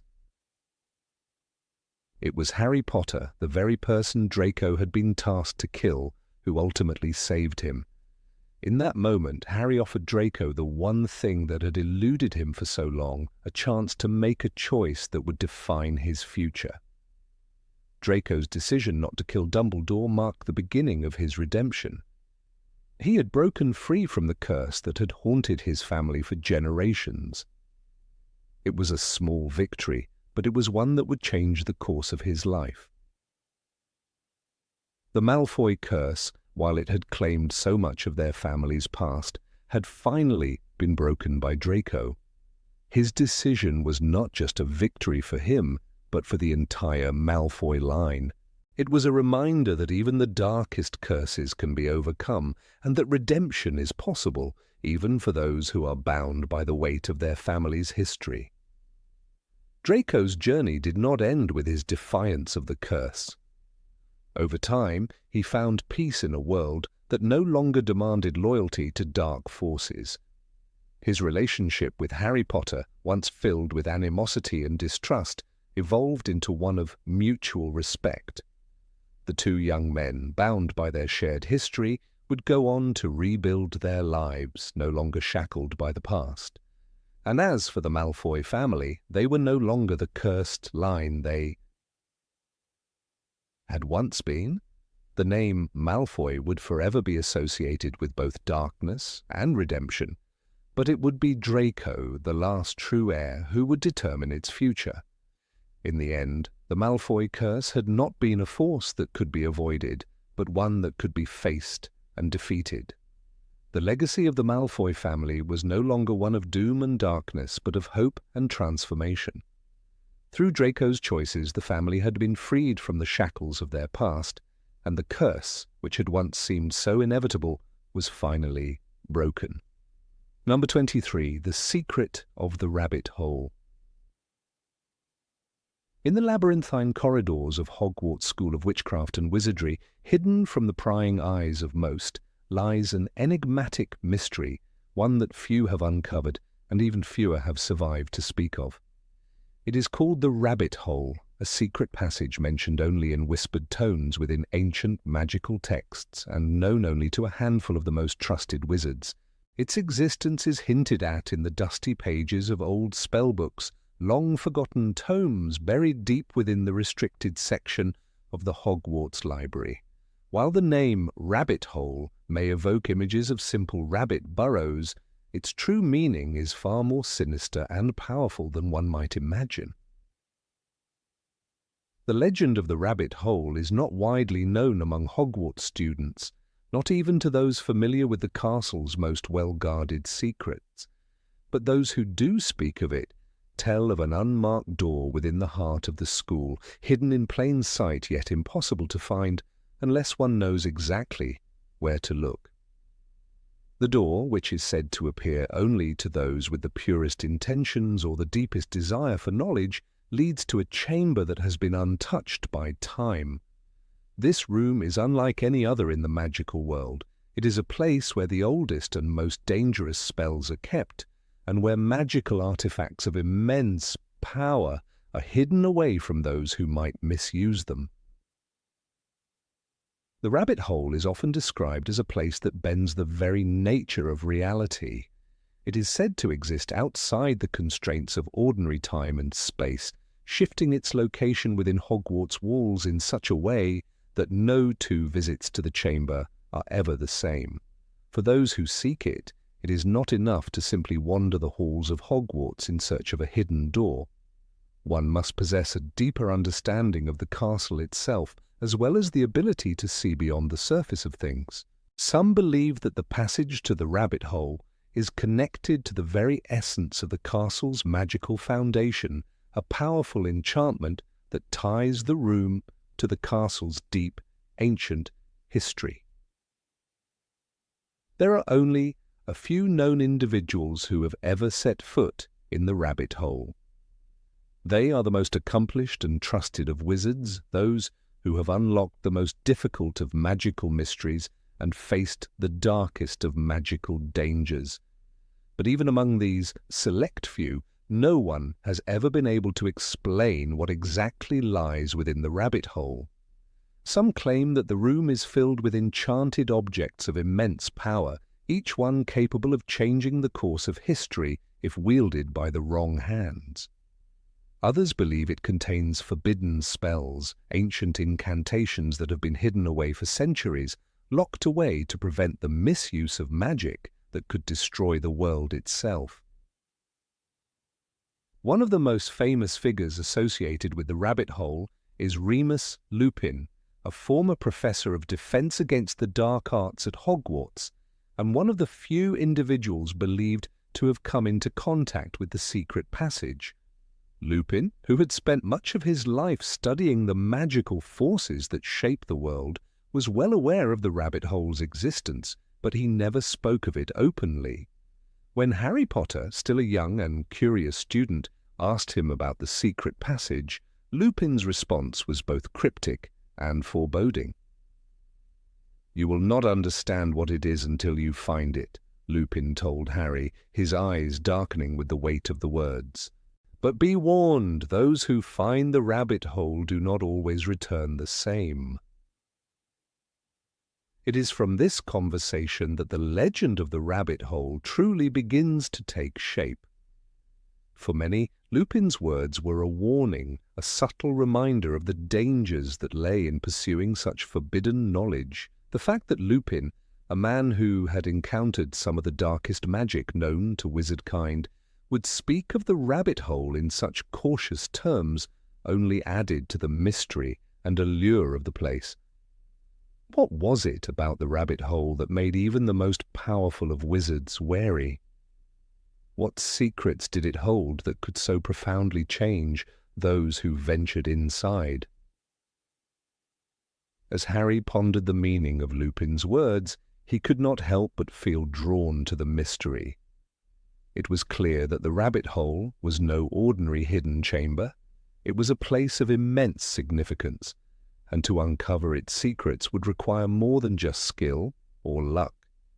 It would take a deep understanding of magic, an understanding of the castle itself, and perhaps even a certain degree of self-sacrifice.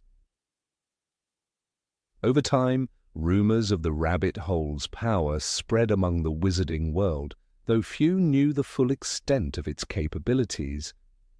It was said that the room could grant its finder unimaginable power, the power to change the very fabric of magic itself. But such power came at a price. For those who sought it with selfish intentions, the rabbit hole could be a place of great peril. Many had tried to enter the hidden chamber over the centuries, but few had ever returned, and those who did were often changed beyond recognition. Some spoke of wizards who had entered the rabbit hole in search of forbidden knowledge, only to emerge as hollow shells of their former selves, their minds consumed by the very magic they sought to control. In addition to the rumors of powerful spells and enchanted objects, there were also whispers of a deeper, more profound secret hidden within the rabbit hole. It was said that the room contained a mystical artifact, an object that could grant its possessor the ability to change not just the future of the magical world, but of the entire universe. This artifact, whatever it may be, was so powerful that it had to be hidden away from the world, locked in a chamber that only the most worthy could access. Some believed that the artifact was a relic from the ancient past, perhaps dating back to the time of Merlin himself. Others speculated that it was a creation of the founders of Hogwarts, designed to ensure that only those with the purest of hearts could ever uncover its power. Despite the allure of the rabbit hole, there is no definitive record of anyone ever discovering the true contents of the chamber. Those who have attempted to unlock its secrets have either failed or never returned to speak of their experiences. It is said that even the most skilled of wizards, those who possess the knowledge and expertise to navigate the many dangers of magic, have been unable to gain access to the rabbit hole.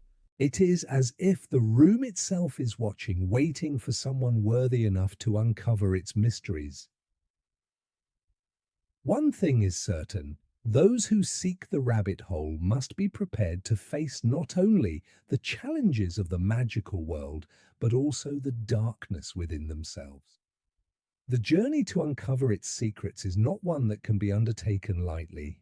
For the rabbit hole, in all its mystery and power, is a reflection of the hidden depths of the wizarding world, its most ancient magic, its greatest secrets, and its most dangerous temptations. It is a place where even the most accomplished wizards must confront their own desires, their own ambitions, and their own fears. In the end, the rabbit hole remains a legend, a tantalizing mystery that continues to captivate the imaginations of those who hear its tale. It is a symbol of the untapped potential within the magical world, of the power that lies hidden beneath the surface, waiting to be discovered.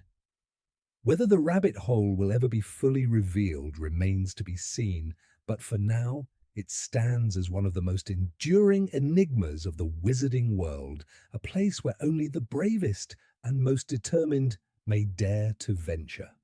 Number 24. The Invisible Potter Family. In the magical world of Harry Potter, there exists a hidden and enigmatic form of magic that is seldom spoken of. Ancient and powerful spells capable of making people disappear from the sight of others, even the most trained wizards. One such spell, known only to a select few, was used by the Potter family, specifically by Harry's parents James and Lily, to protect themselves from the ever-growing dangers around them. As they faced the looming threat of Lord Voldemort, this spell proved to be their last and most significant line of defense. For most of Harry's life, he was unaware of the full extent of the protections placed on him, but as he learned more about his past, he began to understand the significance of these ancient charms. This specific spell, an invisibility charm of sorts, worked in a way that was far more profound than simply making someone disappear. It did not just hide their presence, but ensured that no trace of their existence could be detected by certain magical means. To most wizards, the effects of such a spell were virtually undetectable, and its use remained shrouded in mystery for years. Harry, as a child, was unable to comprehend the full implications of this magic, but those around him began to suspect that the spell was still at work long after his parents' deaths. It wasn't until Harry's life began to intertwine with the wizarding world's more complex layers that he learned just how powerful these protective enchantments had been. When the dark wizard Lord Voldemort first sought to kill him, the spell around the Potter's house, the charm that had been carefully set in place, had not only saved Harry, but also made him almost invisible to Voldemort's detection.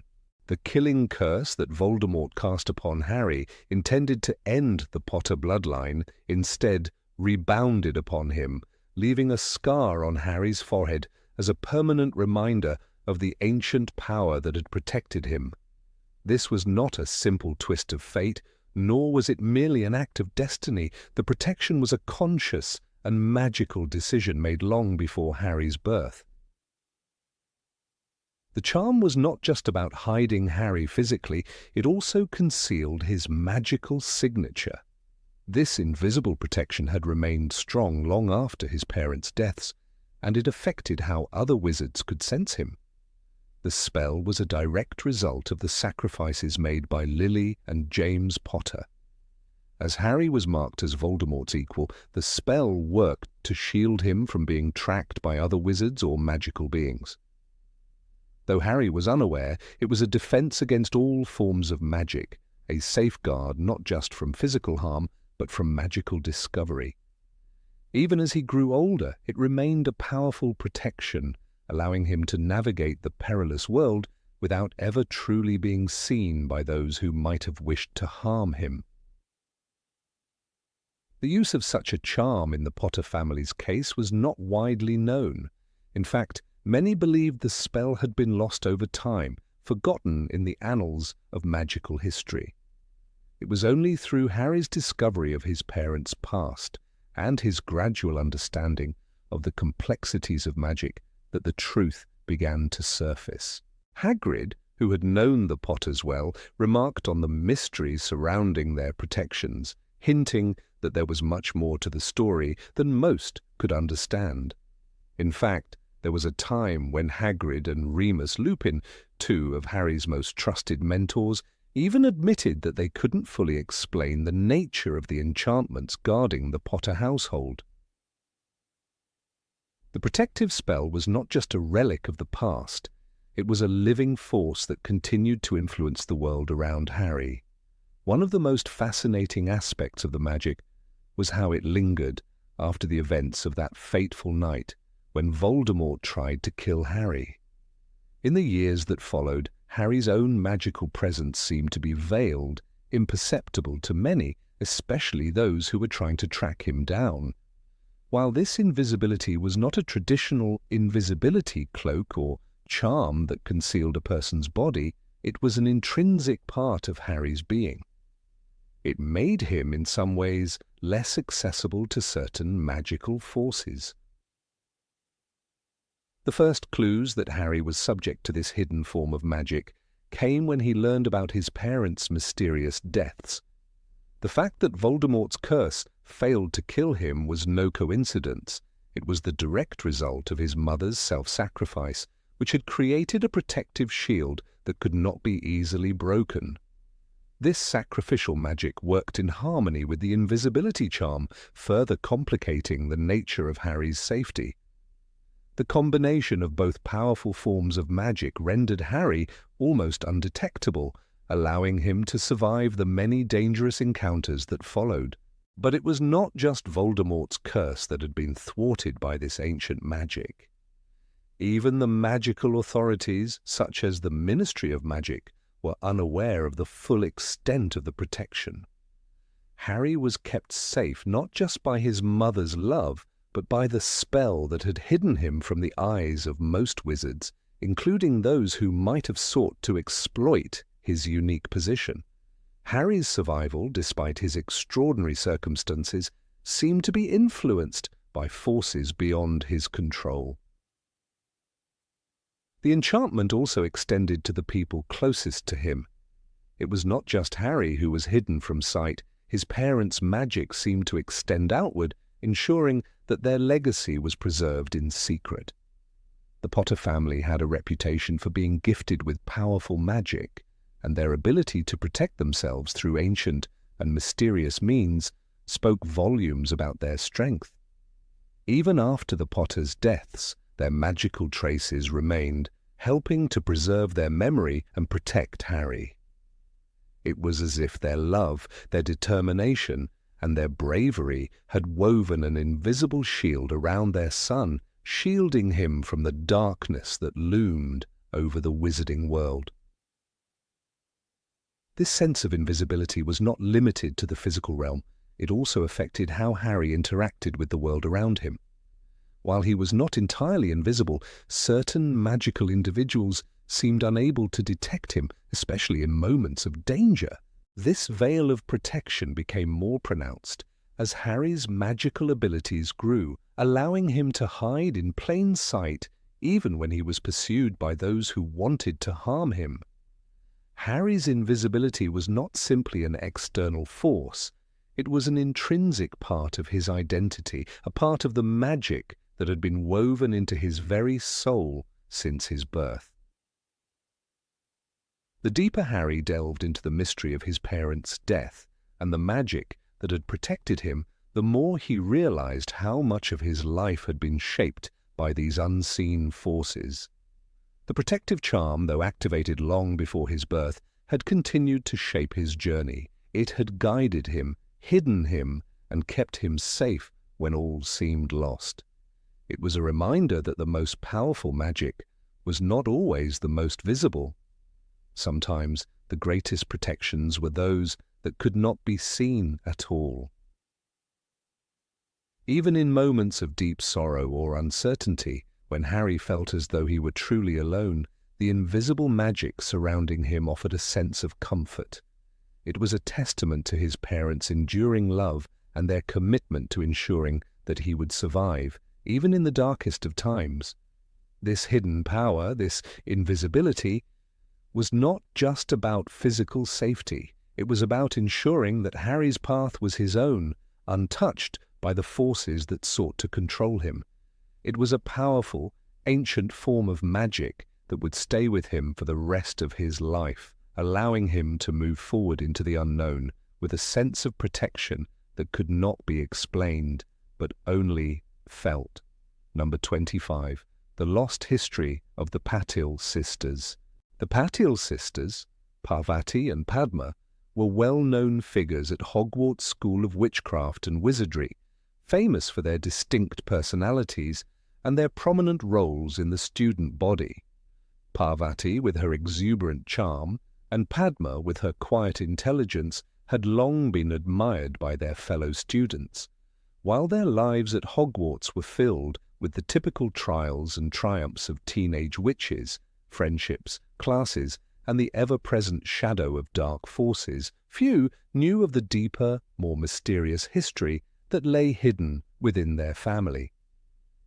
A history filled with magic so powerful that it could shatter the very fabric of reality itself.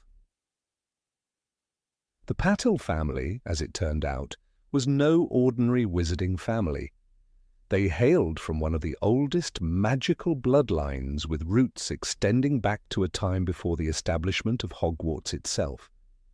Their ancestry was steeped in powerful arcane secrets passed down through generations, many of which had been carefully concealed from the world at large. This secrecy was not born out of arrogance or pride, but rather from a deep fear of the consequences that might arise if certain knowledge were to be exposed. One such secret was the existence of a long-forgotten spell, one capable of transferring a wizard's consciousness into an alternate, parallel world, one where magic was not just present, but exponentially more potent.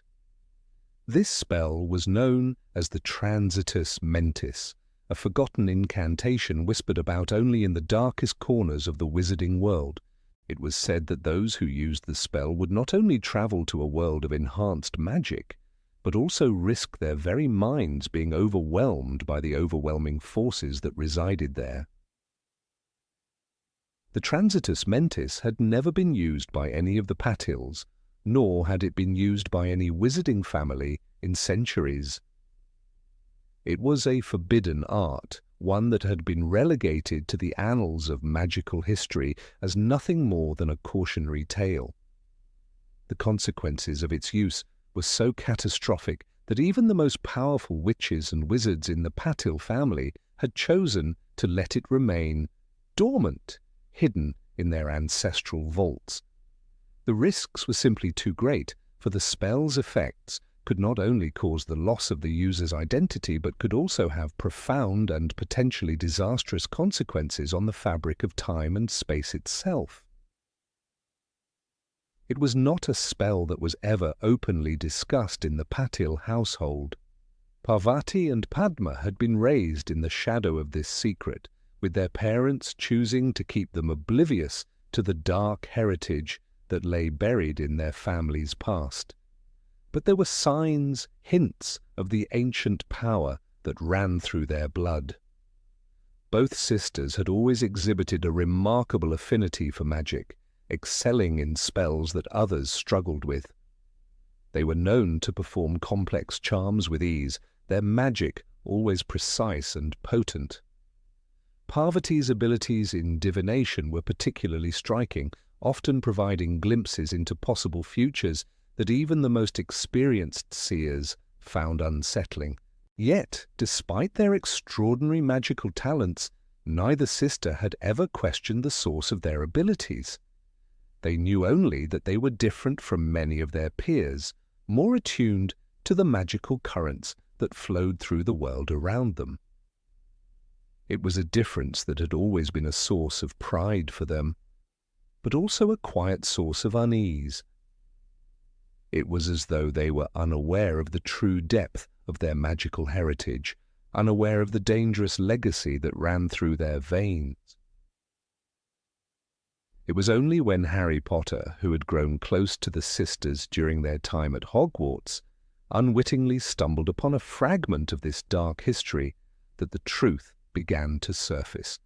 One afternoon, while sitting in the Gryffindor common room, Harry, Parvati and Padma had found themselves engaged in a casual conversation about the magical families that had shaped their world.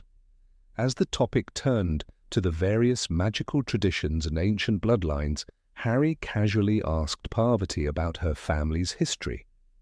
It was a question he had asked many others before, out of simple curiosity. However, in this case, the question seemed to strike a nerve. Parvati's eyes darkened for a moment, her usual playful demeanor momentarily replaced with an expression of guarded caution. She hesitated, as though considering whether or not to reveal something that had long been buried. It was then that she said, her voice quieter than usual, "We never asked where all these abilities came from. It's a secret that should remain hidden." The words hung in the air, thick with meaning, and Harry felt the weight of them settle on him. He had asked the wrong question, one that had opened a door to a past neither sister was eager to revisit. Padma, always more composed and introspective, had glanced at her twin before adding, "There are things about our family we're not meant to know, Harry. Some magic is better left untouched." There was a finality in her tone, as though she was warning him not to delve further into a mystery that could consume them all. Harry, sensing the depth of their discomfort, didn't press the matter any further. But the seed had been planted, and it began to gnaw at him, making him wonder just how much more there was to the Patil family than he had ever imagined. The more he thought about it, the more Harry began to piece together fragments of the Patil sisters' behavior and their unusual talents. Parvati's uncanny ability to foresee the smallest details of the future, Padma's near-perfect mastery of complex charms, and the quiet strength they both exhibited in times of crisis, it all began to make sense, at least in part. These were not just ordinary magical gifts. They were the signs of a much deeper, more ancient power. A power that was, as Padma had so bluntly put it, better left untouched. Harry's curiosity did not fade, though, and over the next few months he found himself returning to the subject again and again in his thoughts. He would often wonder what had been hidden from him, what secrets were locked away in the vaults of the Patil family. What was it about their history that made them so special, and why had their parents chosen to keep it from them? It was during the Battle of Hogwarts that Harry, in the midst of the chaos and violence surrounding him, realized that the Patil sisters had, in some way, been prepared for the horrors that the war had brought. They had been raised in a family steeped in magic so ancient and powerful that it had likely shaped their ability to remain calm under pressure, to excel in areas of magic that others would never dare explore. The strength they exhibited during the battle, their ability to stay focused and fight with such determination, was a reflection of a hidden legacy that neither sister had ever fully understood. In the aftermath of the battle, as peace began to slowly return to the wizarding world, Harry found himself reflecting once again on the Patil sisters and the secrets that surrounded them. He would never know the full extent of the Patil family's history, nor would he ever fully understand the ancient magic that flowed through their veins. But one thing was certain. The Patil sisters were more than just exceptional witches. They were the living, breathing embodiment of a long-forgotten legacy of magic, one that had the power to shape the future in ways that none of them could yet comprehend. In the end, the mystery of the Patil family and their hidden history remained a secret locked away in the shadows of the past, just as Parvati had wished. And though Harry would never fully unravel the complexities of their family's magical heritage, the brief glimpse he had been given would forever change the way he viewed the Patil sisters and the power they possessed. Number 26. The influence of Remus Lupin on werewolves. In the magical world of Harry Potter, there are many enchanting and mysterious aspects that often go unnoticed by the average reader. One such story, which is both tragic and fascinating, revolves around Remus Lupin, a character who embodies the struggles of those with hidden afflictions. Lupin, a skilled and intelligent wizard, was not just any defense against the dark arts teacher. He was also a werewolf, an individual who carried the burden of a condition that was often misunderstood, feared, and stigmatized by the wizarding community. His story, however, is more than just one of suffering. It is one of resilience, wisdom, and, perhaps most importantly, of ground-breaking magical discovery. Few knew that Lupin, though cursed by his transformations, had discovered a way to control his werewolf nature, a method that would forever change the understanding of lycanthropy in the wizarding world. What many don't realize is that Remus Lupin was not only a werewolf, but a highly accomplished wizard who managed to live with his affliction in a way that no one had before. While most werewolves succumbed to the uncontrollable rage of their transformations, Lupin developed a unique magical process that allowed him to suppress the violent tendencies of the creature inside. This wasn't a simple potion like the ones used by others who suffered from lycanthropy. No, Lupin's solution was far more complex and deeply rooted in ancient magical knowledge. The story of how he achieved this is one of the most closely guarded secrets in the wizarding world. Lupin's transformation into a werewolf had been triggered at a young age when he was bitten by the infamous Fenrir Greyback, a werewolf known for his savagery and violent nature. As a child, Lupin was left to fend for himself, unable to rely on the help of others. His parents, who loved him dearly, were helpless against the curse that marked him for life. Yet, despite his young age, Lupin's innate magical talent allowed him to survive where others would have perished. It was not just his intellect, but also his compassion and determination that set him apart from the other afflicted individuals. Over the years, Lupin studied the intricacies of his condition, seeking to understand it not only as a curse, but as a magical phenomenon that could be managed. He pored over ancient magical texts, some of which had been nearly forgotten by the modern wizarding world. It was from these old books that Lupin discovered a long-forgotten method of controlling his transformations. The key to his success was not just a potion, but a ritualistic combination of spells and incantations that allowed him to rein in the ferocity of his werewolf form. However, Lupin understood that this secret knowledge was far too powerful to be freely shared. If placed in the wrong hands, it could be used for dark purposes, abuses that could harm not only the wizarding world, but also the very fabric of magic itself. This careful control of his transformations was something Lupin never openly shared with anyone, not even his closest friends. It was a secret he held deep within him, knowing that to reveal it could lead to disastrous consequences. Even when Harry Potter, eager to learn more about Lupin's personal life and struggles, asked about how he controlled the werewolf within, Lupin's response was cautious. "I cannot teach you this, Harry. It is too dangerous to spread such knowledge," he said.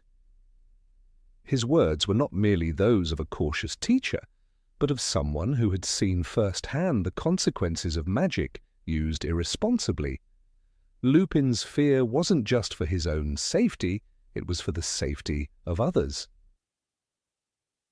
Lupin's ability to control his transformations was a symbol of his strength, but it was also a poignant reminder of his isolation. Despite the hope his magical discovery provided, he was never able to fully integrate himself into society. The stigma of being a werewolf loomed large over him, and no amount of magical knowledge could erase the prejudice he faced. This dichotomy, his immense power, and his deep loneliness, shaped much of his character. He was a man who sought to protect others despite the overwhelming fear he inspired in many. Lupin's discovery of his ability to control his transformations was a testament to his resilience, but it was also a reminder of the darker side of magic, the potential for such power to be twisted.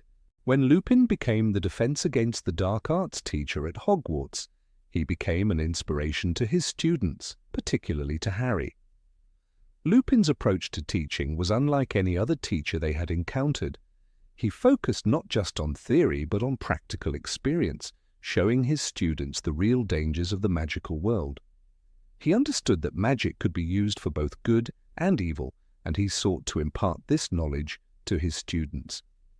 Yet for all his success in the classroom, Lupin could never escape the shadows of his past. His transformations were a constant reminder of the burden he carried, and despite his best efforts, he could not shield his students from the truth of his condition. In many ways, Lupin's story mirrors the plight of many who suffer from stigmatized conditions. He was a man who had been given a curse, but he chose to face it with dignity, finding a way to turn his affliction into a source of strength. He did not shy away from his condition, but instead he sought to control it, to live with it, and to protect others from the harm it could cause.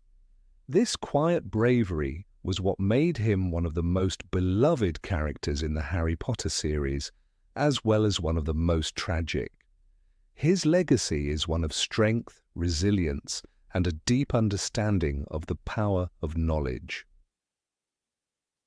For all the advancements Lupin made in controlling his werewolf transformations, it is clear that his magic was far from perfect. While he could suppress the most violent urges of the werewolf inside him, the transformation itself was still painful and dangerous. He was still cursed, still bound by the cycles of the moon. But he had achieved something that no other werewolf had before him, a sense of control, however fleeting, over his destiny. This was something that many in the wizarding world would never understand, for they only saw the outward signs of his condition, The pale skin, the haunted look in his eyes, and the sense of isolation that followed him wherever he went.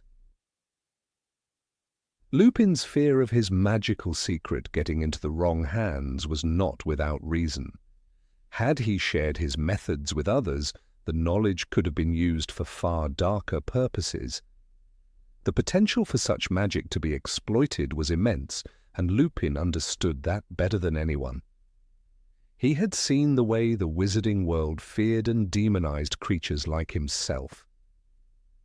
To give others the ability to control such a powerful force could have been disastrous, not just for him, but for the entire magical community. And so he chose to keep his secret, knowing that some things, no matter how powerful, were best left hidden. Throughout the series, Lupin's character serves as a reminder of the complexities of magic and the responsibilities that come with it. His control over his werewolf transformations is not just a magical achievement, but a moral one as well. It is a symbol of the struggle between control and chaos, between what is within our power and what lies beyond our reach. Lupin's life was one of balancing these forces, and it is a testament to his character that he managed to do so as gracefully as he did. Ultimately, Remus Lupin's legacy is one of quiet heroism. He was a man who, despite the darkness within him, chose to use his knowledge and strength for the good of others. His story is not just one of personal triumph, but of the power of knowledge, compassion, and the willingness to face one's fears. Through his example, Lupin taught us that even in the darkest of circumstances, it is possible to find light. Number 27. The connection between Voldemort and Harry Potter through Vanderlate. In the depths of magical history, there lies an artifact so ancient and powerful that few even knew of its existence. This artifact, known as the Wanderlight, was rumored to be the key to unlocking the secrets of time magic and the unraveling of prophecies that could shape the destiny of the wizarding world. For years it remained lost to the annals of history, hidden from the reach of most wizards.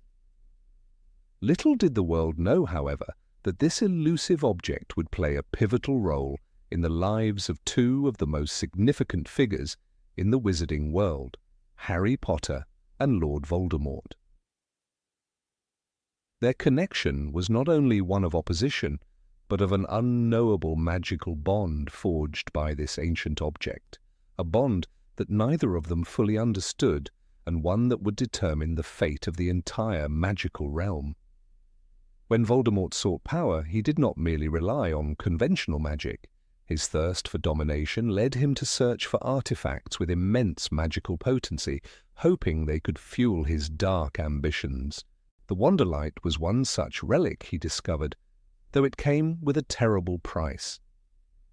According to the cryptic legends surrounding it, the artifact was a conduit between the present and the unknown future, a bridge to untold knowledge of time itself. The Wanderlight could glimpse possible outcomes, predict future events, and even manipulate the flow of time within certain bounds. Voldemort, knowing how essential control over time and fate was to his plans, sought to wield it for himself. But by doing so, he unknowingly tied his own destiny to another's, Harry Potter, the child of prophecy. The magical connection between the two, however, did not remain hidden for long. It was Dumbledore who first realized the significance of the artifact in their intertwined fates. While he had long suspected that Harry was the one destined to confront Voldemort, it wasn't until the discovery of the Wanderlight's influence that the true nature of their bond began to come into focus. The artifact had granted Voldemort immense power, but at the same time, it created a magical tether between him and Harry. The very moment Voldemort tried to kill Harry as an infant, he had unknowingly used the Wanderlight's power to create a link that would make the two forever connected through magic, prophecy, and fate.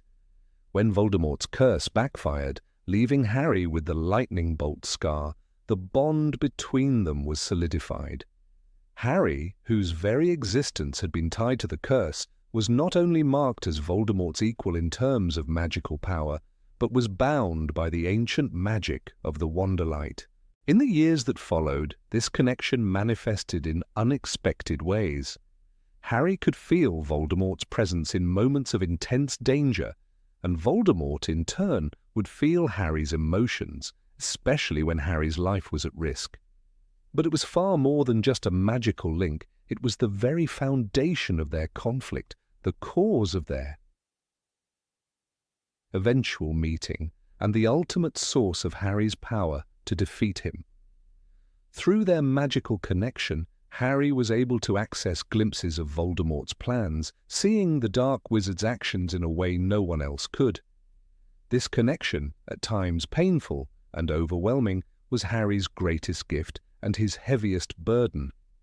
When Harry entered Voldemort's mind, it was not simply due to his ability to see into the thoughts of others, but because of the shared magic that flowed between them, a magic born of the Wanderlight. The connection allowed Harry to understand the Dark Wizard's true intentions, and at the same time it gave him the power to fight back. As Dumbledore had explained, Harry's strength was rooted not just in his ability to resist Voldemort's control, but in the very bond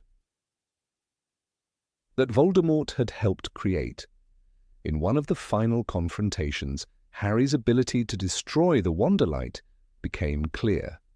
The ancient artifact which had granted Voldemort his power was also the source of his vulnerability. As Harry's power grew and he honed his understanding of his connection to the artifact, he realized that his fate was not only bound to Voldemort's destruction, but to the dissolution of the artifact's magical hold. Voldemort's reliance on the Wanderlight was his undoing, as it tethered his life force to Harry's in ways he couldn't anticipate. When Harry destroyed the artifact, he not only severed the link between them, but also disrupted the prophecy that had foretold their conflict. It was this magical link through the Wanderlight that gave Harry the courage and the means to face Voldemort in the final battle. Harry had come to understand that the key to Voldemort's defeat wasn't just about power or skill, it was about knowing and accepting the deeper truth of their connection. He was not simply fighting an enemy, he was fighting a part of himself, a shadow that had been cast upon him since birth. The Wanderlight had connected them in a way that transcended mere opposition. It was a connection that would guide Harry toward his ultimate victory, but only if he could embrace the magic that had brought them together. As the final confrontation unfolded, Harry did not simply wield his wand to defeat Voldemort, he wielded the power of the very connection that had been forged through the ancient artifact. He understood that Voldemort's power came not just from dark magic, but from the twisted connection that bound them both. In the end, it was Harry's acceptance of his role as the one who could destroy the Wanderlight that led to his victory. Voldemort's greatest strength, his control over time and fate through the artifact, became his greatest weakness. By severing the connection between them, Harry was able to bring about the destruction of the Dark Wizard once and for all. The Wanderlight had always been a powerful force, capable of shifting the course of history. Its ability to link destinies, to bend the rules of time and fate, made it both a tool of unimaginable power and a dangerous liability. For Voldemort it was the key to his ambitions, but for Harry it was the key to his ultimate victory. Through the artifact the two enemies were bound, and through their connection Harry was able to understand not just how to defeat Voldemort, but how to transcend the magic that had long held him in its grip.